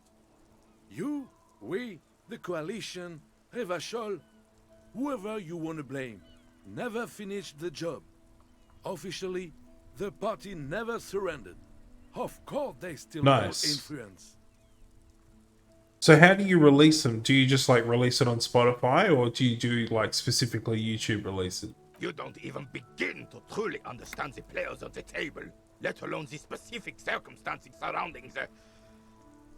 I can imagine that What do you think? the actual production of the album is the hard part. YouTube first, yeah. So the actual production, like just do the lyrics and stuff, that's all sort of comes together, but the actual production to make it sound on point is where you'll spend a lot of your time. I assume I am not a musician or a professional musician at that. I could probably call myself a musician, but definitely not a professional musician. Foreign powers cleaned up our mess and now they rule us. Shake your head in shame. That's how it should be. Hey, I'm right. Yes. Maybe I am a professional musician. Or maybe I'm just producer level material. Because I put two and two together. Coalition seems quite capable, actually. Commies just don't understand how money works. I'm going to go with that one. Sorry it had to be them.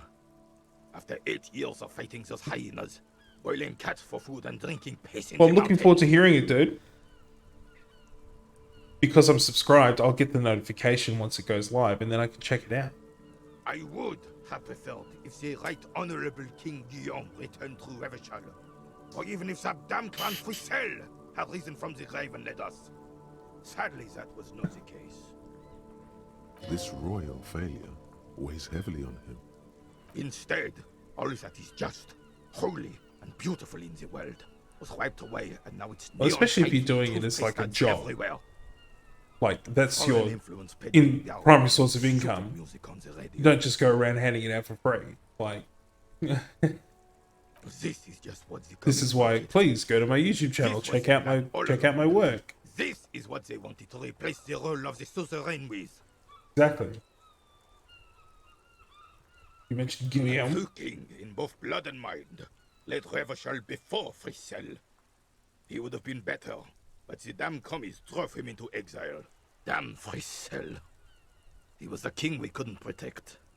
The Carabineers failed him, and the crown. He died in the hands of the Reptillian, in a very public execution. Dies in the hands of the high pilot. That would be the police, I'm assuming. The suzerain is the king. Has everyone forgotten already? Well, dude, They've forgotten already. I would say probably because this happened 50, 60 years ago, and you're probably the only person alive that remembers that Soon, shit. they will forget everything. Him too. Then he chooses anger over melancholy. It's no use talking to you. You were still in Daddy's balls when it happened. Exactly. When we took our last stand against the filth. And Hello, rode the cavalry viewers. straight into gunfire. We're up to 3. That's awesome. Thanks for dropping in. We're playing some Disco Elysium and learning about the world that the characters are living in. Jump in chat and say hi. I'm here with Blue Sky and Darkness Wolf Online. So jump in, say hi, and tell me if you have played Disco Elysium before. What kind of character do you usually play? We've gone with the sensitive type. And it's not working well for us. As you can see, I've already lost most of my morale. We keep failing checks. And I'm not going to try this composure check because I know I'm going to fail it. Thank you for your time, old timer. Bye. Oh, what's this? Tire tracks leading onto the roof. The slush and the rain have almost washed them off. Well. An ancient fountain. It doesn't seem to pump water anymore, but there's a tree in it. Great tectonic force has cracked the pavement like an eggshell. Like an eggshell. Hey, it's Kim's car. Before you stands a motor carriage. The bodywork is covered in blue and white livery, bearing the number 57. Ooh, secret feature, huh? Well, I look forward to hearing it. Vapor emanates from the large engine on the back of the vehicle. It hasn't had time to cool off yet. In the cabin, you are welcomed by a set of steering levers, a radio microphone on a hook, a pull-out toolbox under the seat, and the soft glow of the fuel preheater gauge. Alright, let's pull out this metallic toolbox. drawer slides out from under the seat and clicks into place. The tools inside are neatly organized. What do we got? Take what you need, officer. It's going to be a long case. I'm not protective of my tools, like some men are. I kind of feel like Kim Kitsuragi, as the character that he is, would be extremely protective of his tools because he's that meticulous. He's clearly a little protective. There it is, you see? I knew it! What can you do? Work is work. What's The this pry pry bar? bar feels nice and cold in your hand, heavier than you'd think. Oh. Cold and heavy, like truth. Oh my god. You feel like you're reunited. It's so deep. Truth once more. Useful for opening all sorts of doors and lids. Let's take those chain cutters as well. The handles are long and sleek. Snap, snap, go the cutters in your hand. And that hand cranked flashlight. It's robust, weatherproof, and well made. Police issue blue. Police issue blue. Lets you see things in the dark you would otherwise miss. Excellent. The pull-out toolbox slides back into its nest. Preheater gauge casts a warm glow on the steering levers and the radio on its hook. Let's run my fingers over those steering the white levers. suede feels luxurious under the touch, and the metal clutch handle so very familiar in your palm. As you tap on the gauge, the indicator pin jerks as if startled. It's in the large orange sector, indicating the engine is warm. Next to the gauge is a red switch labeled heat. Right. There's no use pressing the heat button. It won't start without the ignition key. Give me the key then. Alternative translation. Don't even think you can drive my MC. Damn it. Pick up the radio. The frequency tableau lights up, and the green button labeled Prime Line glows like a feline eye. And then you hear something. The soft purr of electrical kittens. Electrical Radio waves kittens. cast far and wide over the metropolis.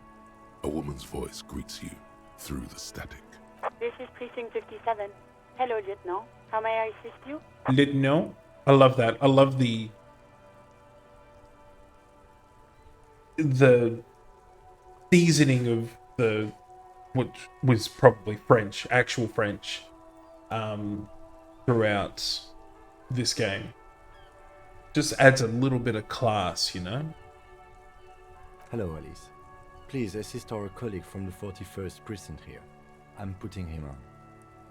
I'm in Delta 10. This is Firewalker. Copy. Hello, Alice. This is Officer for the 41st Precinct speaking. Nice to meet you. This is Officer Alice Demetri, Precinct 57. How may I assist you?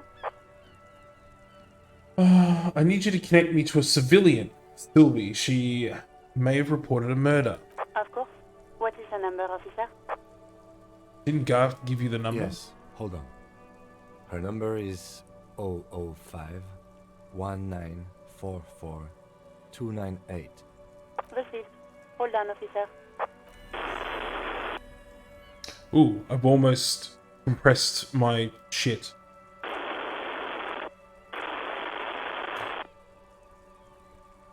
Start slapping a marching rhythm on your thighs. Give it a minute. She might be busy at the moment. Takes a bit to get to the phone. Alright. I wasn't being impatient, I was just slapping a marching rhythm. Officer, I have Sylvie Malaika on the line for you. Yes, hello? Hello, this is the police calling. I have some questions for you about your last days at work.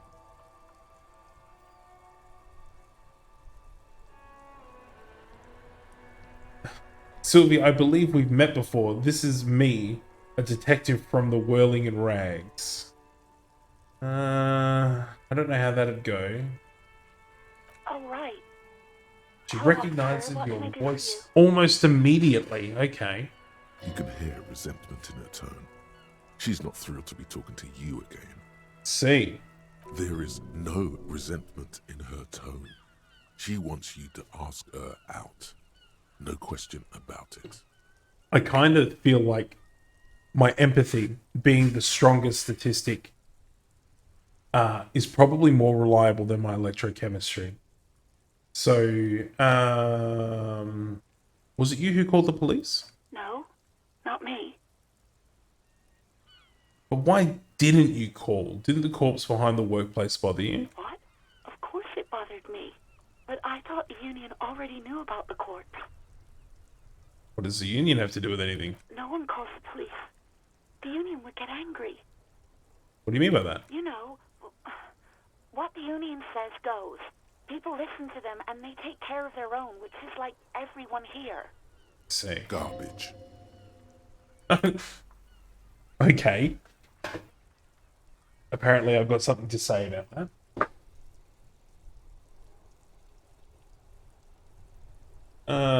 Wait, Kim. Lower your microphone. Is she speaking the truth? The union is the law around here? Legally, no. In reality, yes. Martinez is de facto policed by the dock workers union. Words are not necessary to feel the lieutenant's discontent for the situation. See.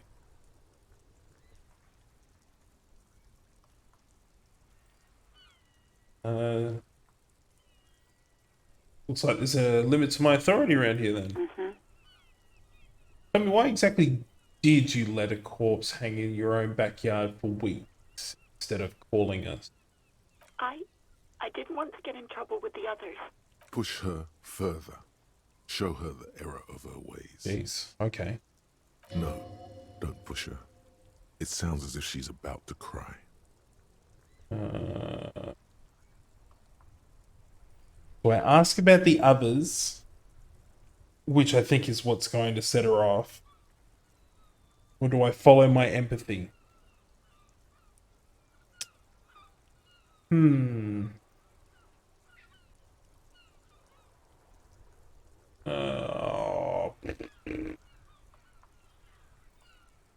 What do we reckon?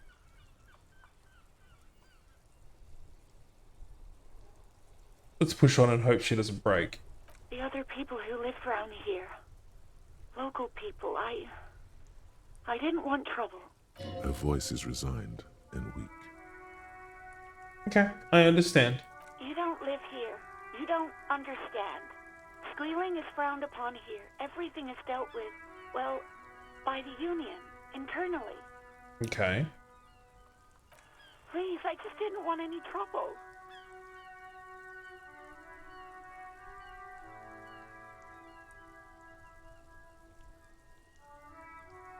You do? Oh. What else can I do for you? Do you know who made the call then? No, sorry. I don't. Not a lot of people have phones around here.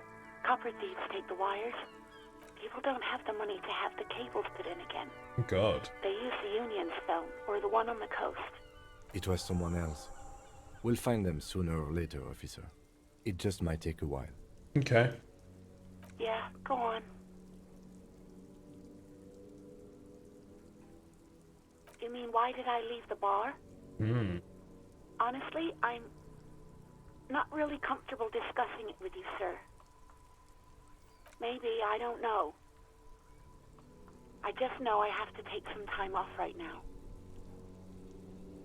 I do hope so. Please, don't call me again. Bye. Ooh, okay, let's see if I fail another high pass rate check. Yes, you have obviously done something to upset her after whirling in rags when she was still working there. I'm not mad, it's just... You were so drunk and so emotional all the time, and then the skua thing happened. It just made me want to quit. I was the one who made you want to quit? Yes, obviously. You were the worst client I've ever seen. Jesus. And I have seen so many assholes in this place. I've had sailors fighting. King of the Indian assholes. Guys grabbing my ass, kids stealing booze. Once a guy was glued to the karaoke machine every night for 2 months. But you...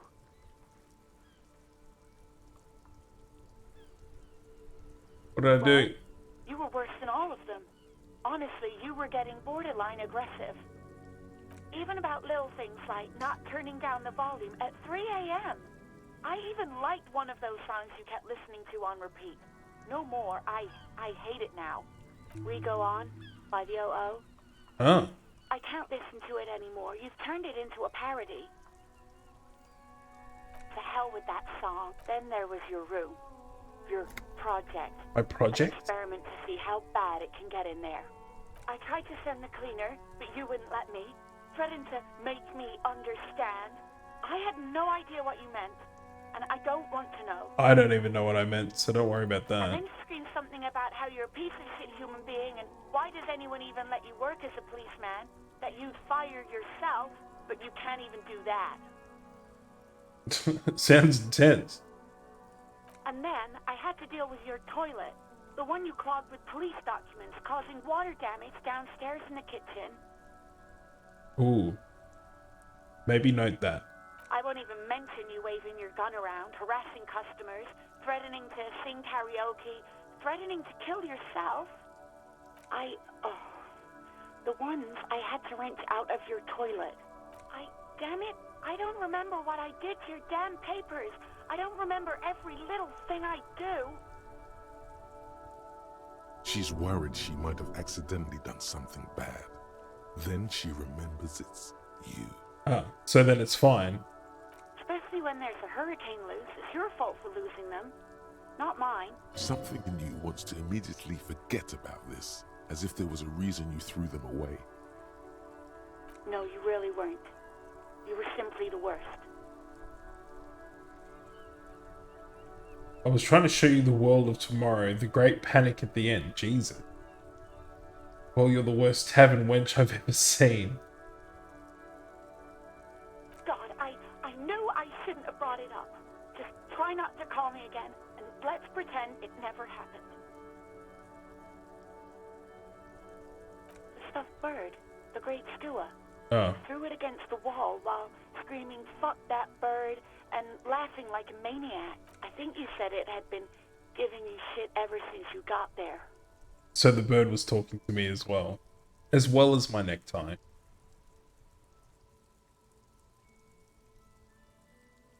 Bitch bird got what was coming to her. It was a pretty bird. There since I started working in whirling. I really liked her. We call her Scotty. There's genuine sadness in her voice. all sorts of things. From disco, Disco. rock too. So much disco and rock. Which one would that be? Sad? I think the one you mean is the smallest church in San Sans. Richard, that right up. Interesting. You still have to find it, however. You hear a sigh of relief on the other end of the radio. Wordless, the call breaks. Then, the already familiar voice. Anything else I can help you with, officer? Yeah, let's call the 41st, shall we? Just a second, officer. 10-2, 10-5. This is 41st. Come in. Over. A scrawny old man sits in a dusty cubicle, smoking, with a large white rectangle sewn on his vest. How does he get all In of that front of him over is a the phone? box-shaped apparatus with an array of wires and antennas. The radio switchboard. 10-4. What's your status? Over. Not good. 10-18. 10-20. Over. 10-18. 10-20. Over. State your message, sir. Over. I mean, do I need a financial assistant? This might sound odd, but there's personal details I'd like to discuss. I need money. 10-4, I hear you. I don't have the authority to grant your request, but... Is it him? What does he want? He says he needs money. Don't give that asshole anything. He's just gonna drink it all. Well, hey, let's not jump to conclusions here. Alright, that's a negative on the additional funds, sir. Over. Okay. It's paramount to the investigation that you grant me more money. He says it's important to the case. He isn't getting a red cent. You can tell him that. Request denied, sir. Over. Nothing is working. I don't even have a place to sleep tonight. He says he's in trouble. Doesn't have a place to sleep. Well, I guess he'd better crack the case before sundown then. Vicmar said... Who cares what this Vicmar said? Pull on their heartstrings. Vicmar. Enough, officer. This begging is below your dignity. I don't think I probably shouldn't just jump to the... I don't want to be here anymore. Okay, I heard you, no phone. Anything else, sir? Over. Some personal details I'd like to discuss. 10-4. Your badge should have most of your personal details. Look over that. Over. Of course, my badge. I'm gonna look at my badge that I have. 10-4. Anything else for you, sir? Over. That's all for now. Roger that. 10-10. Over and out. 18 kilometers to the south, in the 41st Precinct's relay booth, a small crowd has gathered around Communication Officer Jules Oldboy Pidier. Around a dozen cops. The small room is filled with cigarette smoke, a buzz with laughter, when Officer Judith Minot enters. Her left arm is in bandages, and her hair trimmed short. Right. So the esprit de corps is like my sense memories. So I'm just having all of this sort of flood in when I trigger these events. That's pretty cool. What is going on here? Did something happen? What happened is my partner made contact. It's not good. He seemed confused, delirious even. Mac, the torso Torson, is finger-fucking his fist, laughing hoarsely and apparently telling some dirty story to his partner, Chester McLean, near the entrance. Yeah, Mullen was fucked alright. Sounded fucking drunk to me. Yeah, Mac's right. This was some gnarly shit there. I mean, before he started begging for money, it was... Enough! None of this is funny. It's fucking sad. That's what it is. He's a cop. He's one of us, goddamn this. We must help him. Quite firmness to her voice when you speak. Yeah? How do you fucking plan to do that, huh? Jesus, calm Get him off down. the drink?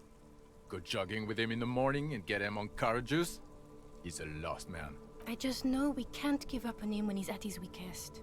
He wouldn't. Mac, man the door. You know what he told me? I don't want to get better. I want to get worse. Those were his words. This shit does not leave this room. Not a word of this to the captain. Or anyone else. We'll give him a couple of days to pull his shit together. I guess I can hold off the report for a few days. Good. Okay, everybody. Nothing but a prank call here. We all got our laughs. Now get back to work. Far north, on the other side of the motorway, the officer quietly hunches with his hand in the motor carriage. Wow. So, again, something that I've never seen before. That was really cool. So, like, every single time I've done that, I've picked other conversational options, and everyone gathers around the radio while I'm on the radio, and it shreds off me, and it's like a massive morale drop. But yeah. So now they're just they're giving me a couple of days to get my shit together, as they said. So that's pretty cool.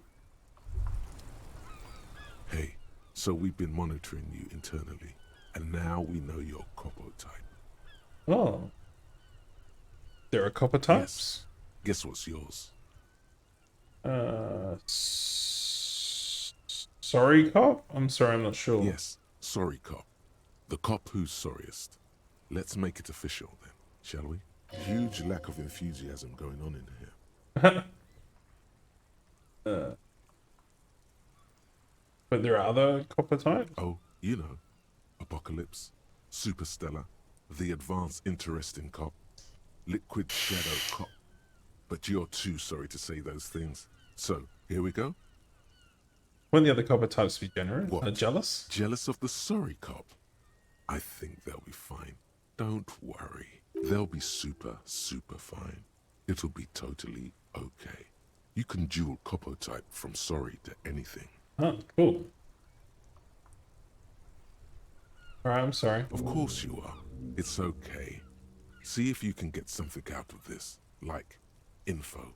Or maybe every time you say you're sorry, you get $1 million. That'd be nice. I'd be a fucking millionaire for sure. Volumetric ship compressor. Here we go.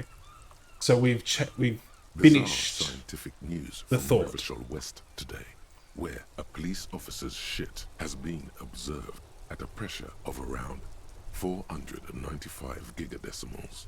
These metallic hydrogen levels of shit togetherness were thought to exist only at the center of collapsing stars. I got my shit not together. law officials. It remains to be seen how long the shit singularity lasts. Cool, lock it in.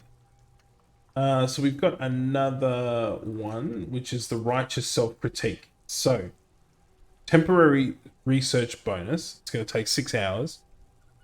But -1 authority. Embarrassment to the party. Okay.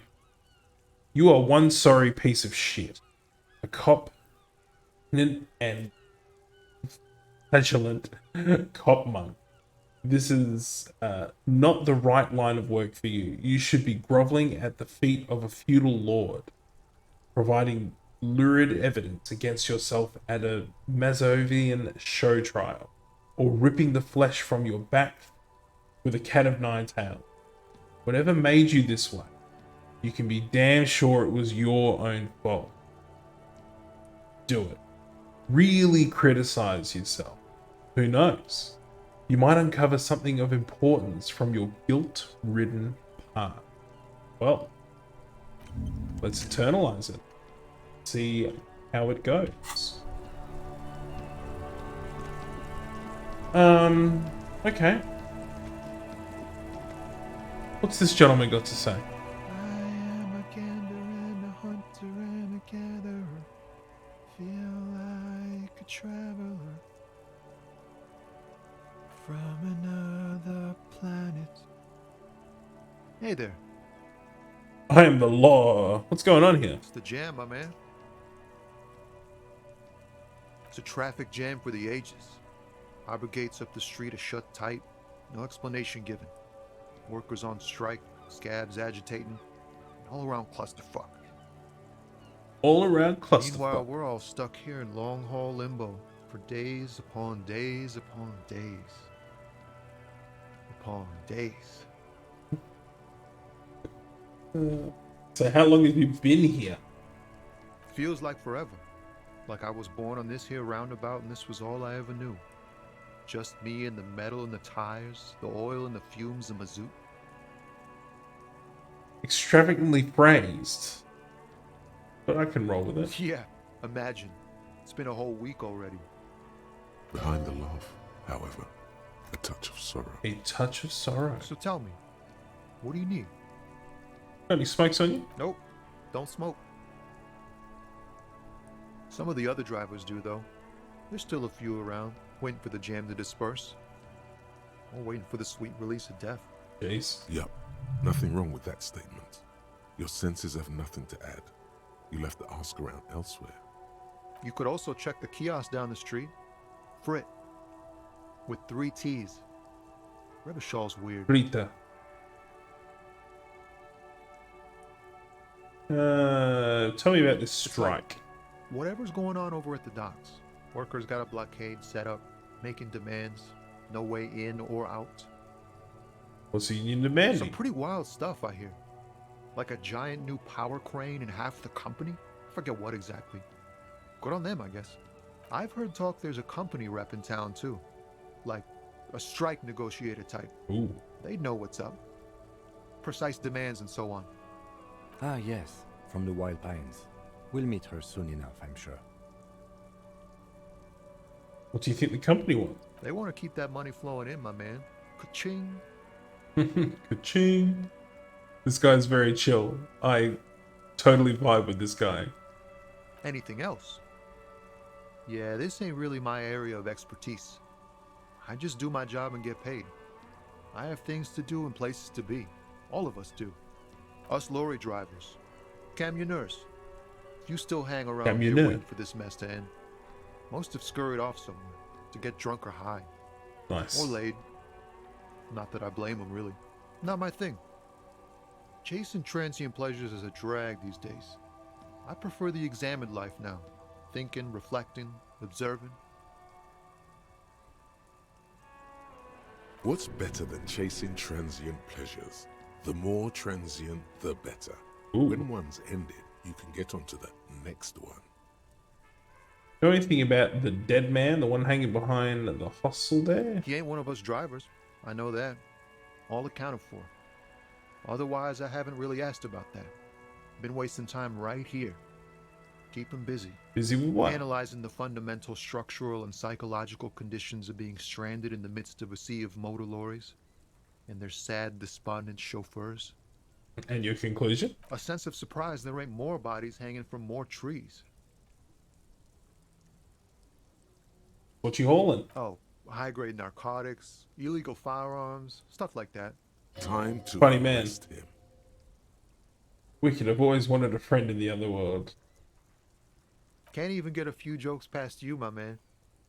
I've got another haul of found cargo.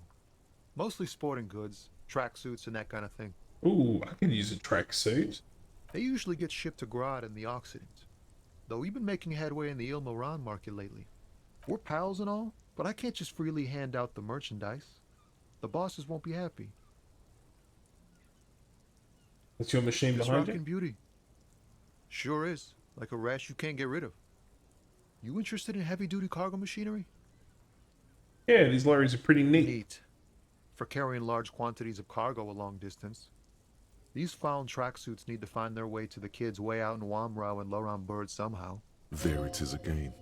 A little touch of sadness beneath his cool.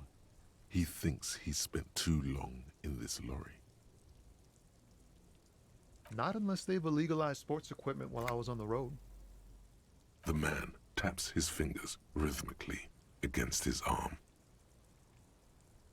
Ooh. What do you see in his eye? Come on. Alright, this is it. We've got to get it. It's 42%. That's basically a 50-50. Ease into it. Don't go too far. This seems like a personal matter.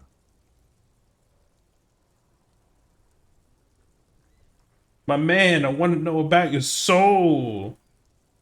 Yeah, and I did it and I failed, as per usual. As per usual. Man, you look sad. What's going on with you? Hey, Tommy, spill the beans. Which one should I do? I don't know. Except for number 3. Number 3 just sounds stupid. But I feel like he would probably connect more with number 2. You know, like, hey, Tommy, spill the beans. What's wrong? You know, like, chill. Instead of the first one where it's like, man, you look sad. Like, what's going on? I'm still gonna do number 1. Because I'm sorry, cop. I'm okay, man. Just the jams got me down. The fumes, the chemical rainbows, the tarpaulin stretched on the frames and the dull engines off. Maybe the full-on direct approach wasn't correct. Damn, it's tricky business looking into someone's eyes and not doing it wrong. Alright. Don't be a stranger. So, where am I sitting from a level up perspective? I've got 80 experience points, so I need another 20 and then I can start popping points into things.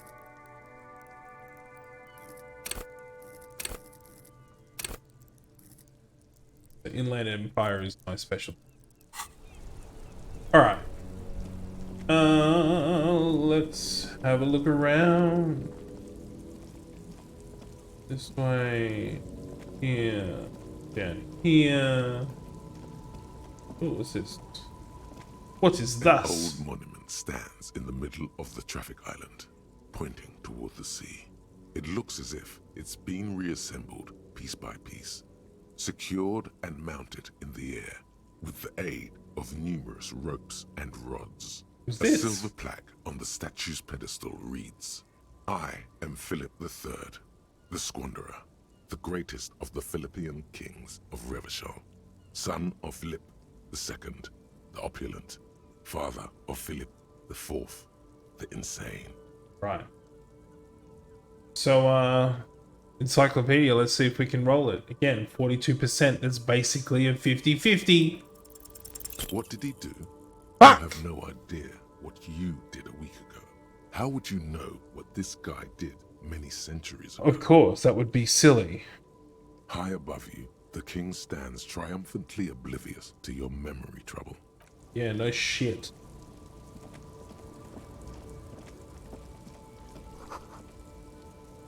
Room's full of snow. No one lives around here anymore.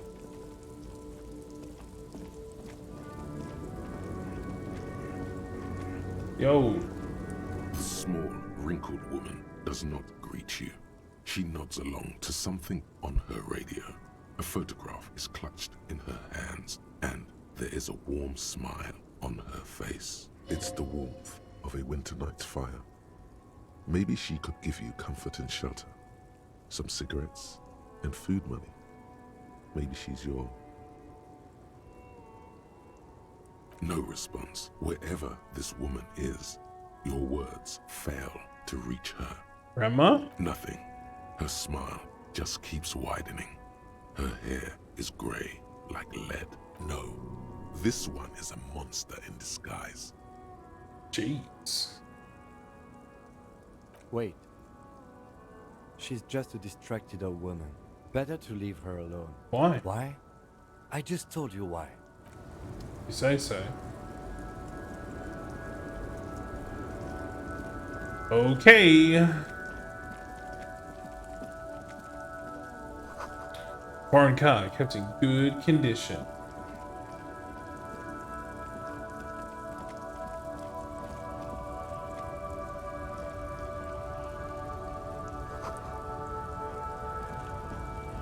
Seem to have a bit of a crowd here.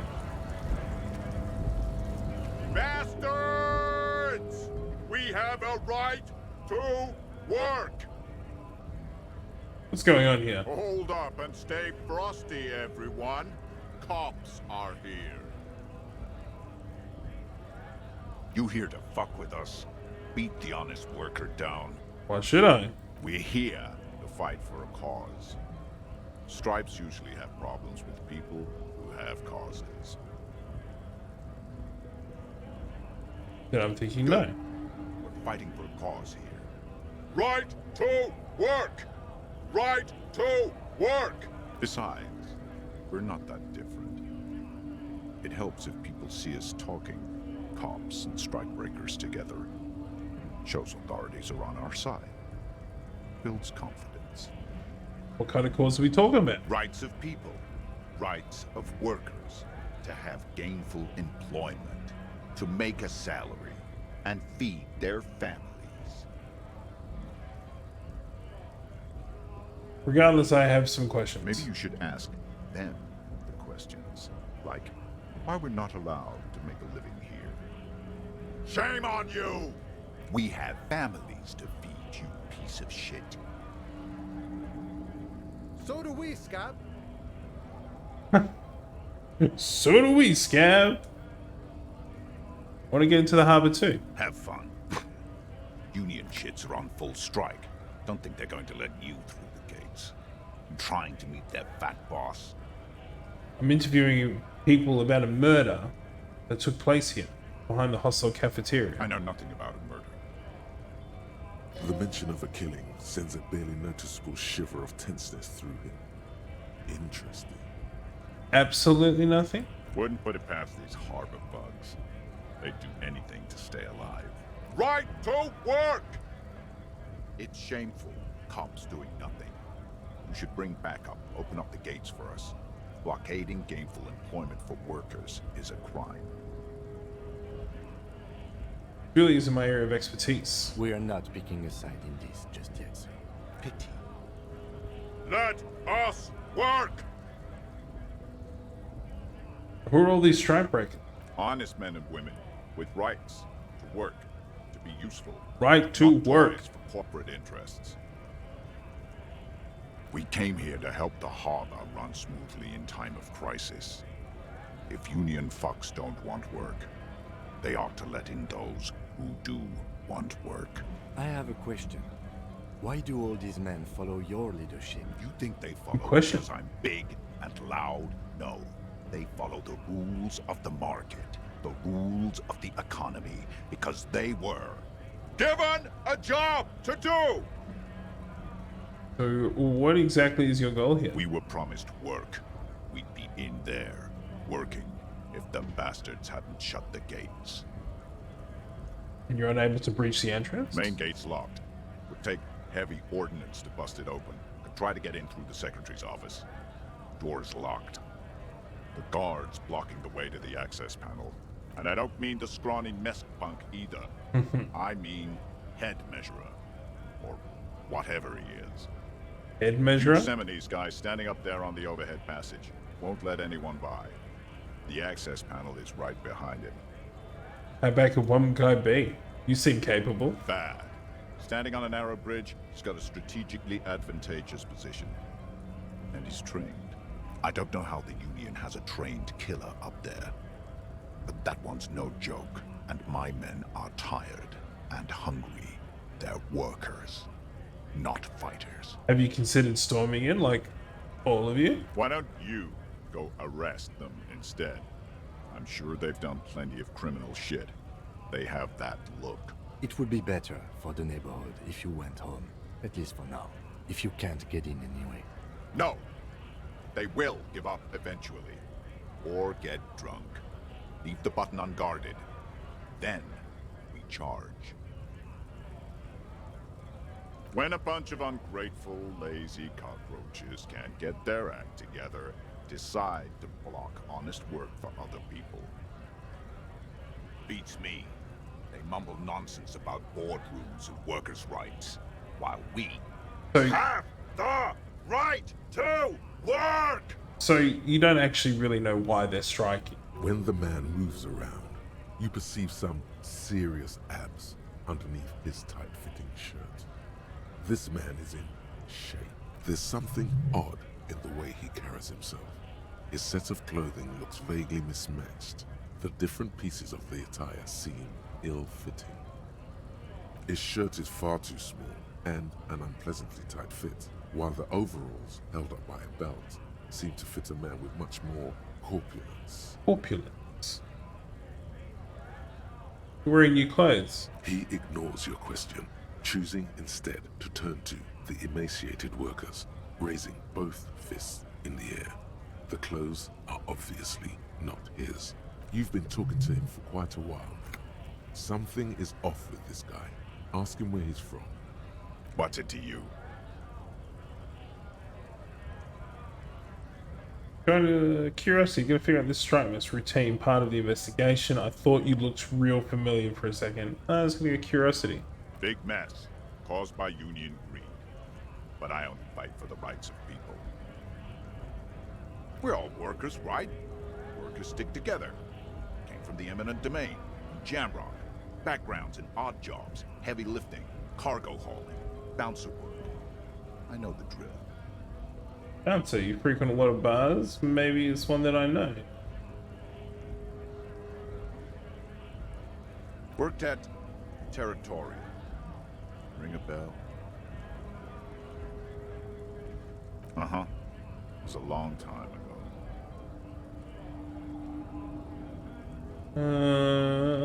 What's it to you? Am I a suspect? Done no crimes. I only fight for the rights of people.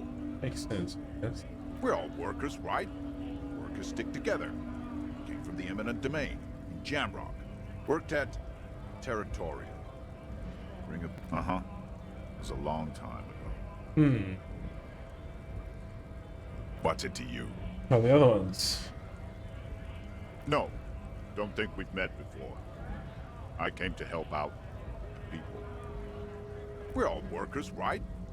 Worked at Territorial. We're done here. I have a strike to break.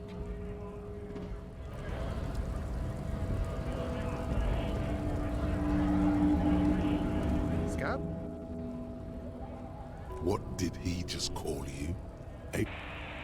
Oh no, not this again. You just got away from that fucking kid. Did you just call me a fag? No. What exactly is... I guess I'm a scab. Poor and downtrodden. Right to work. Not a scab, I'm a cop. I was just messing with you. No one's ever seen a cop scab. Imagine, you cops going on a strike, but then another cop comes in and says, let us cop for less money. Speaking of, what brings the RCM here? To the Wild North? Come to see the strife? Come to Martinez investigating a murder. Huh? That sounds like a lot of hard work. You'd never see me investigating a murder. You're right. It's almost impossible. I'm 91% sure I'll never get told. Of course, Policia. It wasn't me. You can rule me out. Easier that way. My friend, I respect the right to roam. The open range awaits. Does that mean you can let me through the gate? I don't operate in that capacity. I'm not a granter of passage. The passage grants itself. I walk right past Measurehead and go in. Yeah, the 2.5 meter tall Semini supremacist there. Walk right past him. Then press the button to unlock the door. Then go past him again. And you enter the arbor through the office. Está. For some reason it doesn't seem like it's gonna be that easy. Don't worry, I'm sure it's not completely impossible. For example, you could best Measurehead in a physical confrontation. Or you could convert to a Semini supremacist worldview. Or, maybe it actually is completely impossible. Not yet, no. He's incredibly strong. Wow. Nothing a couple of solid hooks from Dexter and Sinister won't fix. Jean-Luc himself would say the philosophy has proven overly heroic for the scabs to convert to. Not enough intuition. Sure.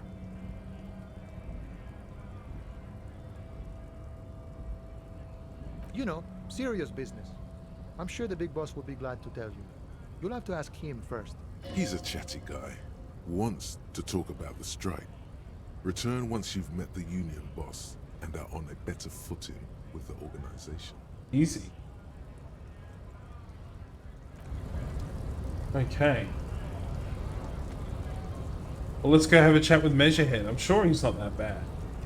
I mean, he was using the word supremacy.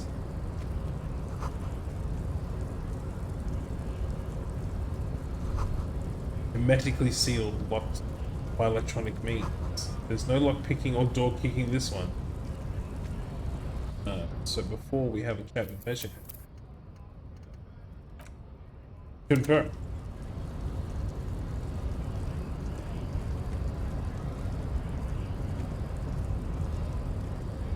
Your body betrays your degeneracy.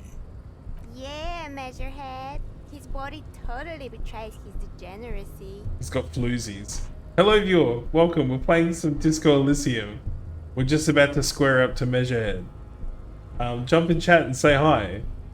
Don't say anything. And hit the follow Size button. up first. Also hit the follow button.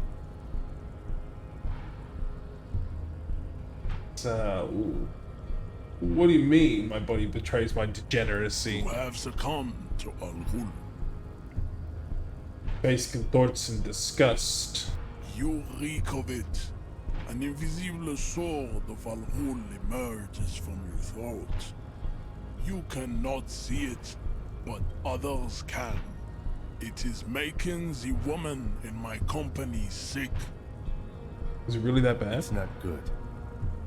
Oh, okay. It's like a rat crawled into your stomach, got drunk and drowned. No, you don't. You need to get another drink. Occidental Haplogroup B4 is done giving orders around here. The fuck are you talking about? The influence of the ham sandwich race is waning. Show him the ham still got it.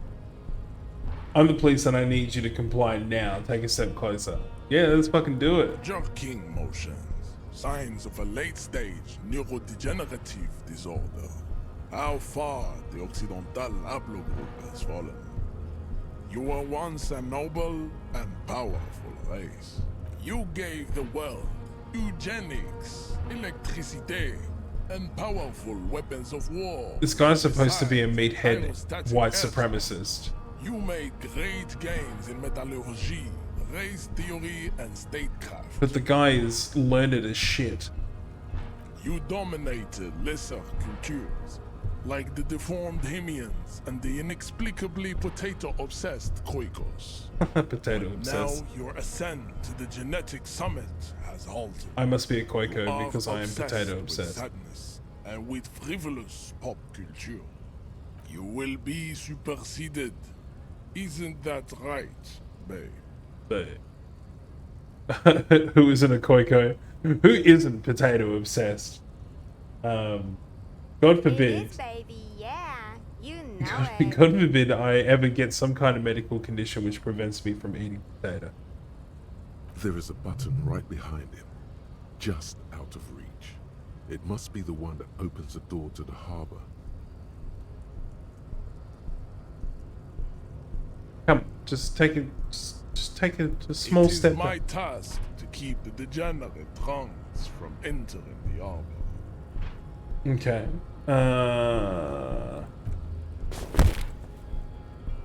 That is right. You should leave the stage of history with dignity by inviting the other races to a great world war. Bring your troops to the Seminine Islands and to Boogie Street, and we will pulverize you. Oh, I'm going to find him. Don't you worry. Build a museum for you. The walls will be lined with bottles of Al-Ghul, your beloved beverage. Inside, we will store the odes to homosexuality you call art, and your microcephalic skull. My odes to homosexuality. Microcephalic skulls. So, the shape of my skull dictates the fact that I have a small penis. Excellent. This is your chance. He's talking. Rip into him with a punch and catch him off guard. No, don't rip into anyone. You're sensitive. Remember? Communicate. Right. So, I mean, if I communicate, though, I have to... there's a 50-50... Okay. I keep saying that 42% is basically 50-50, but we have failed every 42% check we've had thus far. However, it does mean that I need to subscribe to his advanced race theory, which means that I will become a anti-Semitic, white-suppressing piece of shit like him. No, because then I'm going to be turned into a white supremacist. Or... I'm -1 because... no, I wasn't. I was not going to do that. But, however, I could throw a punch. There's a 17% chance that he will just brush it off or kill me. So...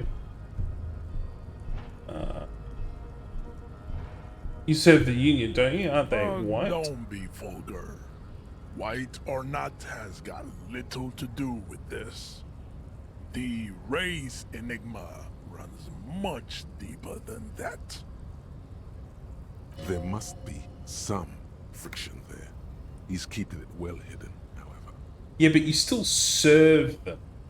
How does that factor into your life? Mr. Clare is a man of vision and means. He has the will to confront polycultural capital. Something your race, naivistic communists, never did. Also, to serve is noble. It takes discipline. Your petulant individualism has only contributed to your race failure. It is lax and moronic. Individualism is my jam. My jam is mysterious. Is a mysterious fourth thing. Communism is pretty cool, though. I'm not a communist. I think communism is pretty cool.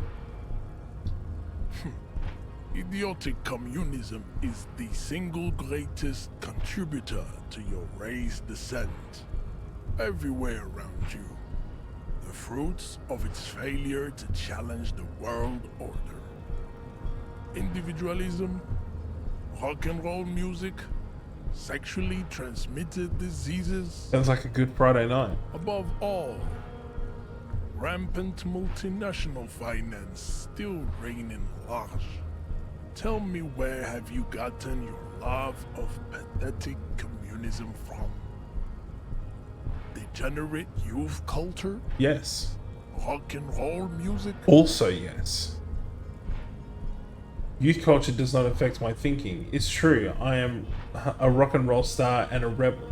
I've gotten it from disco, actually. Offshoots of the Seminoles people invented disco while having sex under the influence of cocaine. But aren't you Seminoles? It's a shame upon my race. There it is. But what is done is done. Thanks for disco. I am not surprised you enjoy it so much. This has happened to many of the side products of the inevitable cultural victory of the Seminoles race. I really don't know who the Seminoles are. I've recently experienced head trauma. Yo! Thanks for joining us, Vault Girl. So, I mean, head trauma is always a good lead into it's always a good lead into a conversation. But I kind of want to push the point that he's in servitude, though. I mean, I think it is. Obviously, Volkgirl does as well. So, yeah. I need to enter the harbor now. No, I'm going with head trauma. I can see that. The Seminoles are the South Island race. Haplogroup A4A. The rightful masters of the Insulindian archipelago. We descend from the Areopagites of ancient Pericarnassus and arrived here 4,000 years ago. And you just started being racist. We are the future. That is all you need to know. So you were born and raised on islands before you moved to Revachol? I am a descendant. The narrow streets of Ulimbuir are with me in my genetic dreams. I see young Seminese women walk into the grey mass on Ile de Fantôme, waiting on immaculate conception from the pay. So you did come from the island. So you did not come from the islands. Yeah, where is the 1.5 speed on this guy? He does like to take his time. I'm going to say he didn't come from the islands and that he is not representing his race very well. No. I have heard about it on the radio. Cool. He would be appreciative if you did not further chase this line of inquiry in front of the women. So you're not really Seminese, you're just from Revachol. Yeah, I'm fucking going for it. If he's gonna punch me in the head and kill me, I may as well get a couple of verbal blows in before he kills me. I'm from Couronne. And no, it is not just in Revachol. The city is central to the Simonese strategy. Spreading through its trade networks, our culture will dominate the world. You have heard enough about our phylogenetic secrets for today. You have extinction to come to terms with, and never getting into the harbor. Well, fucking, I'm knocking you out then, mate. Yes! Woo! Take it, bitch! That's what you get! Instinct took over. A solid strike straight into his throat. Into the cartilage. You could swear you felt the soft palate break. The man is reeling, gasping for air. Straight in the neck! Stand still around you. In the distance, the sounds of the harbor are falling silent. All you hear is a small gurgling sound as a trickle of blood appears on the man's lip. He's open. Rip into him. Right hook. Escalate it. Get intimate with him. Bring the hurt closer. Okay. So we've only completed half the battle. We need to finish him off. So what should I do? Rip into him with the right hook. Back up and perform a 360 flying spin kick. I mean, I think it's got to be number 3. We've got to go for the spin kick.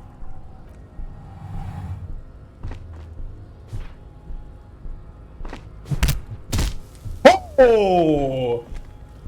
The man lands with a dull thump, like a broken down puppet of muscles and sinew. For a moment, he still tries to keep his head up, dazed eyes looking at you with unimaginable surprise. To your left is the button.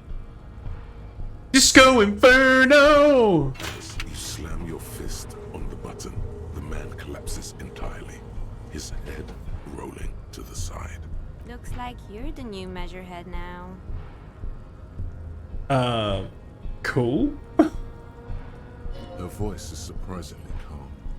No one is the new measurehead. Let's go before he gets up. Well, it's funny that I've just had so many skill checks at like 42 and 55% that have just completely fallen on their ass. 17% chance, not a snowball's chance in hell, and then just bam, dropped him like a sack of taters.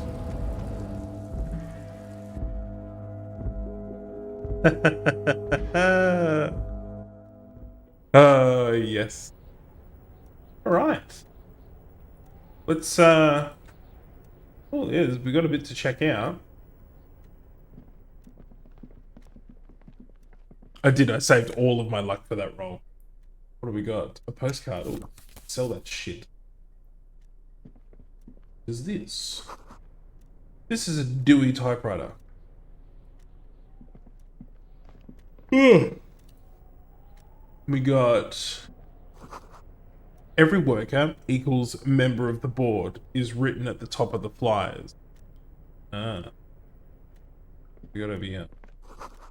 Standard office filing cabinet. The drawers seem to be locked. Someone left the coffee machine on. Dark liquid in the pot looks almost sentient. We got the book La Première, Volume 1, Number 4. Good. The radio is emitting a strange buzzing.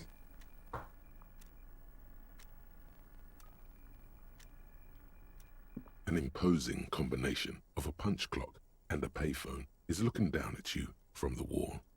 A note on the side says, tokens unavailable due to strike. Use change. Use change. Okay. The machine swallows your coin and seems to be waiting for your next move. Oh, God. How much luck do you reckon I have left after doing the killer spin kick of death? Do you reckon I've got enough luck to use my muscle memory to dial a random number? There's only one way to find out. It's unclear whether you actually have muscle memory. Right now, your finger is just drawing vaguely occult patterns in the air. Vaguely occult? Useful patterns? Undoubtedly, no. Much hope Sure, again later. Why not? Muscle memory is a tricky thing. Nothing tricky about that. You just do, fail, repeat until it works. All it takes is motivation and practice. How has this game got me so pegged? How are we doing from a level up perspective? Still 10 away. That's the stairs. Let's try this again. On second glance, someone has forgotten to properly close one of the drawers. Second glance. It's unfortunate for the Union to just leave their paperwork lying around like this. Oh, Kim. I get what you're saying.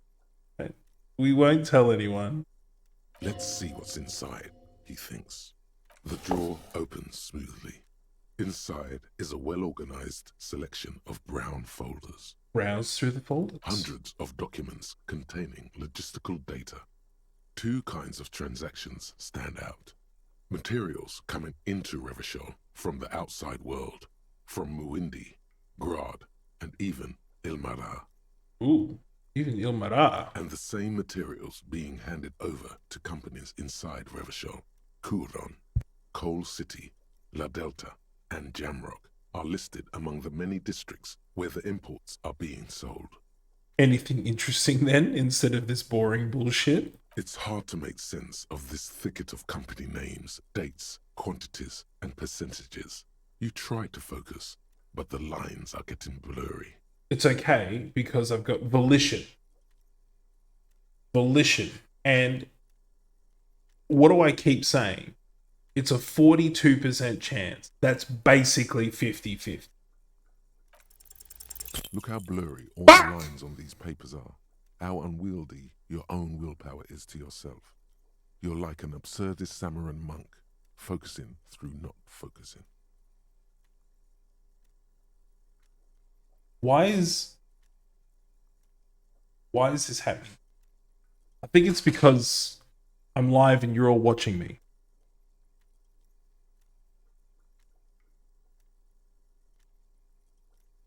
Could I actually focus on not focusing? You're a police officer, not a spiritual healer. Shit. You can focus the normal way by turning your attention to something and not letting go. If I let my eyes go completely out of focus, all shapes start melting into each other. Is that what you're doing with those folders over there?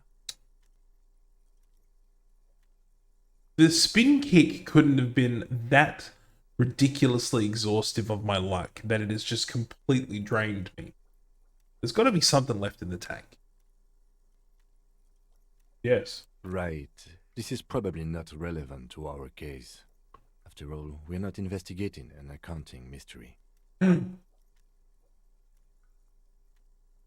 get a +1 because Kim has spoken to me about it. Okay, so now we're talking a 58% chance. That's basically a 70% chance of me getting this right.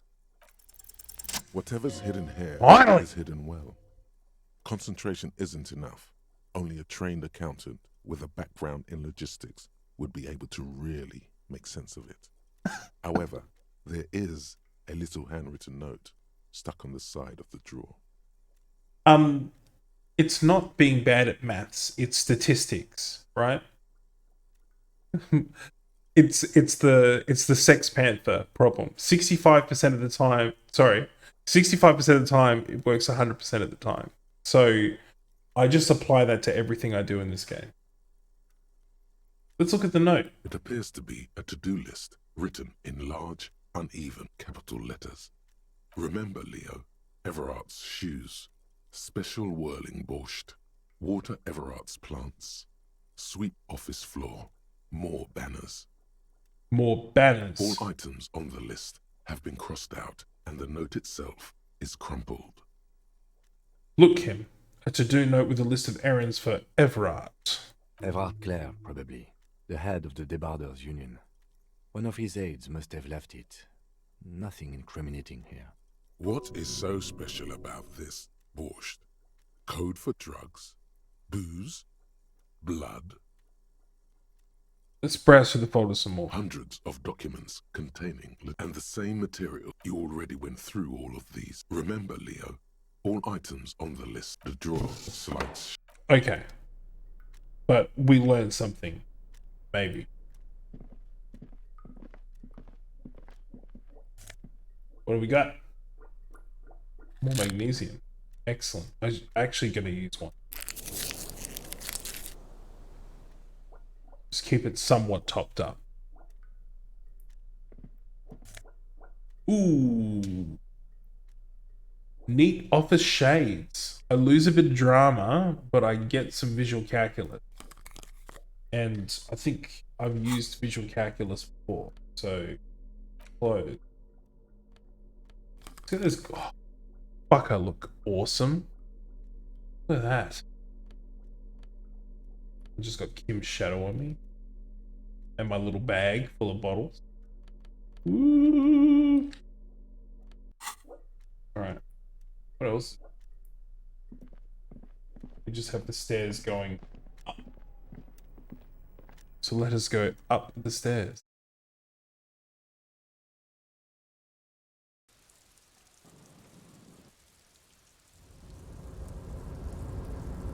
Alright. Jacket. Looks like someone left his tarpaulin cloak hanging on the railing here. There is a white rectangle clearly visible on its back. The white rectangle. White rectangle is the symbol for the RCD. The Revachol Cop Department. I don't know. This is your It's my jacket. You can feel it. I think that's mine. Yes, it does bear the RCM insignia, and we are the only detectives in Martinez. The service cloak issued to you by your station? Yes, I do. As your fingers touch the tarpaulin, it almost feels like the cloak wants to deliver a message of comfort through your fingertips. Ooh, comfort. I will shield you from the elements and give my life for yours. That's what the cloak is relaying. Nice. So does that replace my jacket? Yes, it does. So what does the jacket give me? It gives me shivers and esprit de corps. Okay. We've got a little trapdoor down there. What is this?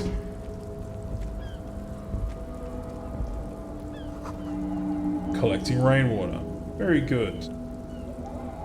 That is a look. Don't you think so? Like, I kind of like it. I look a bit more poppy now. Go down this way.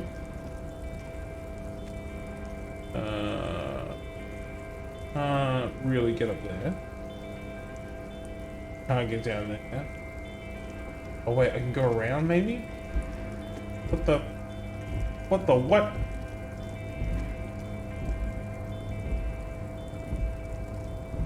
To get there, I've got to go down the stairs. Okay, cool. What's over here? Bottles. At least 3 packs worth of cigarette butts. Numerous empty bottles of Commodore Red and potent Pilsner. They're my drinks.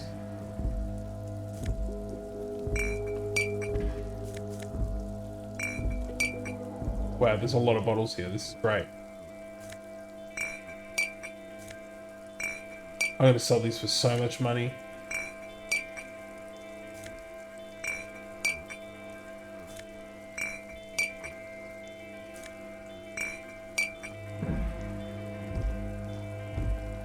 Wait, I missed one.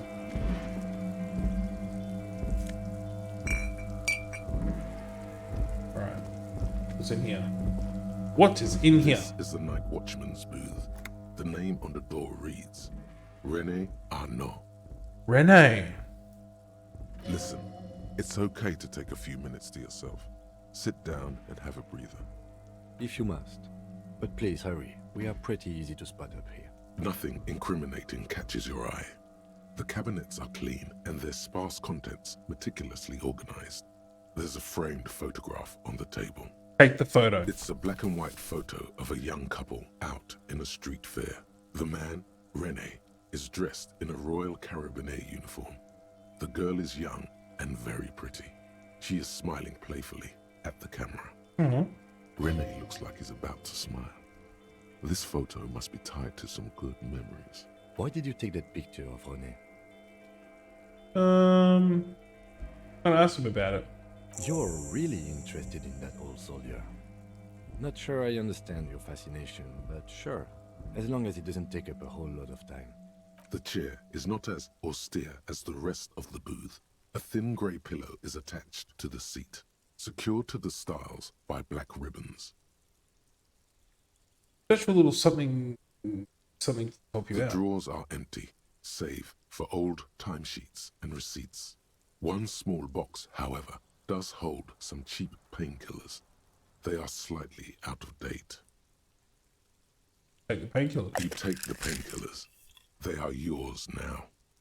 Read the Oh side boy, effects. where to start?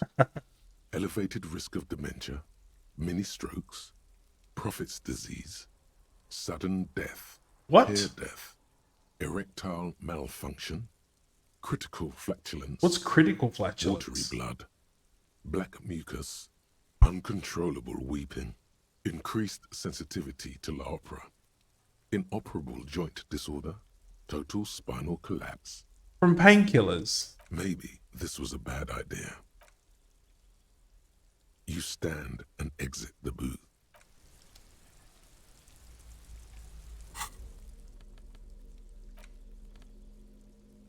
Photo of happy couple.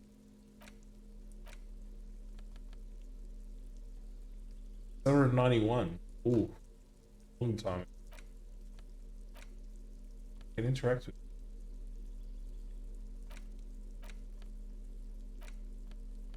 What? Use the interact button in inventory to inspect book. Cool. Did it.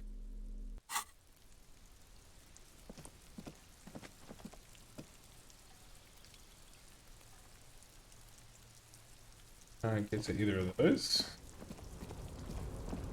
Down here. What's this?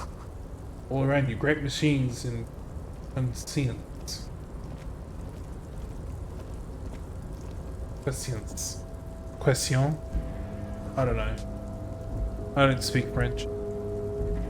What pine trees are printed on the screen's covering? It's like a forest. This way. Double back. Here.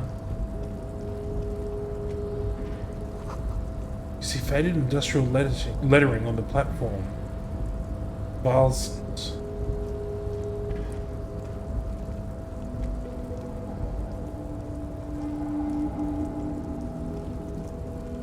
Go this way. What's that? The shipyard head is oddly quiet. The great machines are sleeping.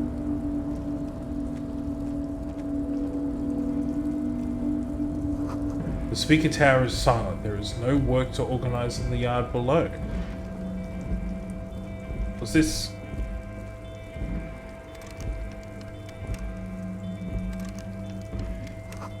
The musk of oil and rust comes from the chasm in front of you. Smells like blood.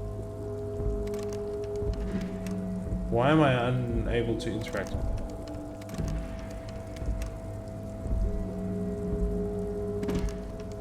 Okay.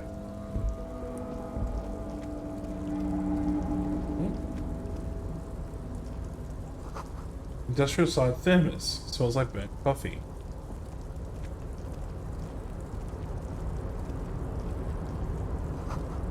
The banner sags under the weight of rain, snow, white waves on red. Container, container, I'll turn you nice and red. Container, container, put the logos on. It's Leo. That's who the note was addressed to. The accent is so thick, it's impossible not to notice he's Ubi, from the vanishing peninsula of Ubisund on Muindi. Container, container, used to be Wild Pines. Container, container, now belongs to Everard. Hi. Everard, Everard, Everard, he looks after everyone. Huh? Well, hey there. How can I help you, mister? The look in its deep blue eyes is as sincere as you've ever seen. Kind of makes you feel like an arsehole for no apparent reason. Why? I see you are not a union man, mister. Did you get lost? You're not one of them scabs, are you? What is it with you people and scabs? I mean, I don't personally mind. Folks is just folks, you know, and folks gotta eat. Just some of the other guys don't look too kindly on the scabbing kind, if you know what I mean, mister. You're Ubi, right? Oh yes, born and raised in Irish, mister. Mum had to leave my dad after he got a bit violent. Took us here to the new world. I was about 10 then, too old to lose my accent then. People say us Ubis are up to all sorts of trouble with sheep and other animals and whatnot. Jesus. I just want you to know there was never any of that where I come from. No sir, those are just nasty rumors. Thank you for clarifying that, sir. I love Kim so much. So deadpan. What are you doing with the containers? Oh, I'm just making some covers for them containers here. Yes I am, yes I am. So it's easier for the crane operators to spot them. I mean, what's the point? We may as well give it a shot. Let's just see how we go. Everything is so pretty and red. You and Leo No go. look like brothers as you glance around with similar childlike wonder. We're so much prettier than Reptillian Sure Brain. is, mister. Sure is. Really livens up the place. Yes it does, yes it does. I had to break this bonding moment. The red containers mean they are replacing the company livery with the union livery, which means this strike isn't gonna stop anytime soon. Ooh. Where is everyone? The harbor's Oh, empty. Most of the guys are down at the gates, keeping the scabs from coming in. We're on a strike. The whole union is. You don't have to work when you're on strike. Ha! We haven't worked for 2 months now. 2 months? So no one is working? Not everyone is down there, of course. Mr. Everard is in his office, where he always is. And Jean-Luc is guarding the gate. But Titus and his boys got into some drunken trouble and Everard sent them on a nice vacation. For a week or so. Titus and his boys got into some drunken trouble and Everett sent them on a nice vacation. Oh, I'm not really supposed to talk about that. That's union business. Him and his boys stirred up something in town. Probably drank too much and got into a fight or something. I heard Mr. Everett telling them to take some time off. Suspicious. Don't go all bad cop on this simple, friendly fellow. But what do they actually do? I guess the boys got a bit too rowdy and had to let out some steam. I don't really know the details. That's just how boys are, you know. I haven't been in a fight since I was in middle school. Easy, Leo. Let's keep this on the hearties. What kind of fight did they get into? Did they kill a mercenary? Too late. Leo's mouth is still moving, and the words are spewing forth. Words, words, and look, even more words. This guy could go on till the end of days. Now he's talking about some drunk sawmill owner who, no, he already switched to a prized fishing rod he apparently owned at some point. You know what? Just cut in there with your questions. Are you the Leo who wrote the note to make more banners? Oh, yes, yes. I leave all kinds of notes for myself. That old head of mine ain't so good at keeping things in no more. I almost forgot about the borscht. Oh, yes. I've been taking special whirling borscht to the men every day since the strike started. What's whirling borscht? It's very, very good. Makes a man feel so warm and happy. I feel like I could take on Mr. Renadan's boar dogs every time the lunch is done. Power borscht, huh? Never heard of a borscht that turns little guys into dogfighters. Alcohol, however. Taking this soup to the men is striking. Yes, yes. I'm taking it to them. The borscht keeps them happy and in fighting spirits. Makes you all warm inside. They brew it in the whirling in rags. Ah, really? Who makes it at the... Oh, the whirling's cook. He makes it. Them is always talking with Mr. Manana in that weird language and laughing together. He doesn't speak what we speak. He's from Grad. Looks like the borscht has been spiked. I'm going to look into Oh, it. sure, mister. Sure. You do that. Yes, sir. What's in the container over there? That one. That should be empty as far as I know. Lots of containers here have nothing in them. They're just waiting to be loaded up. Oh, you want Mr. Everard then? He's an awfully Mr. nice Everard. fellow, he is. Him and his brother are both nice fellows. They've lived their entire lives in this here neighborhood. Guys like Mr. Everard and Mr. Edgar, his brother, are real good guys. Made Martinez what it is today.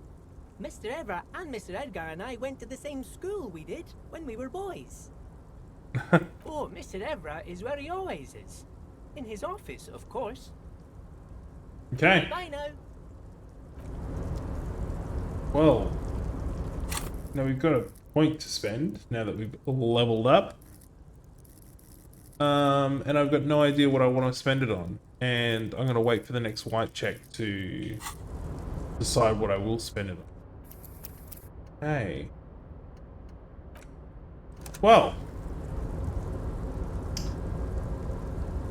That went pretty well, I think. That was pretty fun. So I better exit that as well. Cool. So that will be it for today.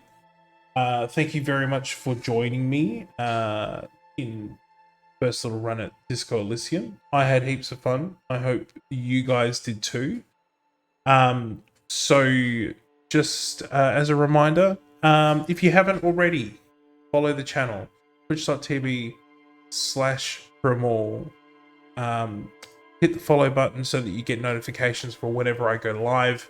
And also, you can find my content on YouTube. Because if you're unable to watch me live, you can always watch it after the fact at YouTube. Make sure you jump on and follow or sign up for the Discord as well. I'm going to chuck the link up again. So jump on the Discord, become part of the community and chat with fellow chill gamers like me. And what we'll do now is we're just going to see who's online and we're going to do a raid because it's the right thing to do. So who's live right now? Ooh, Savasio is playing some paranormal entities. Why not? Savasio is pretty cool. He plays horror games mainly. I think he's pretty neat. So yeah, let's jump on over and check him out. And yeah, thanks for watching, and we will see you all on the next one. Bye.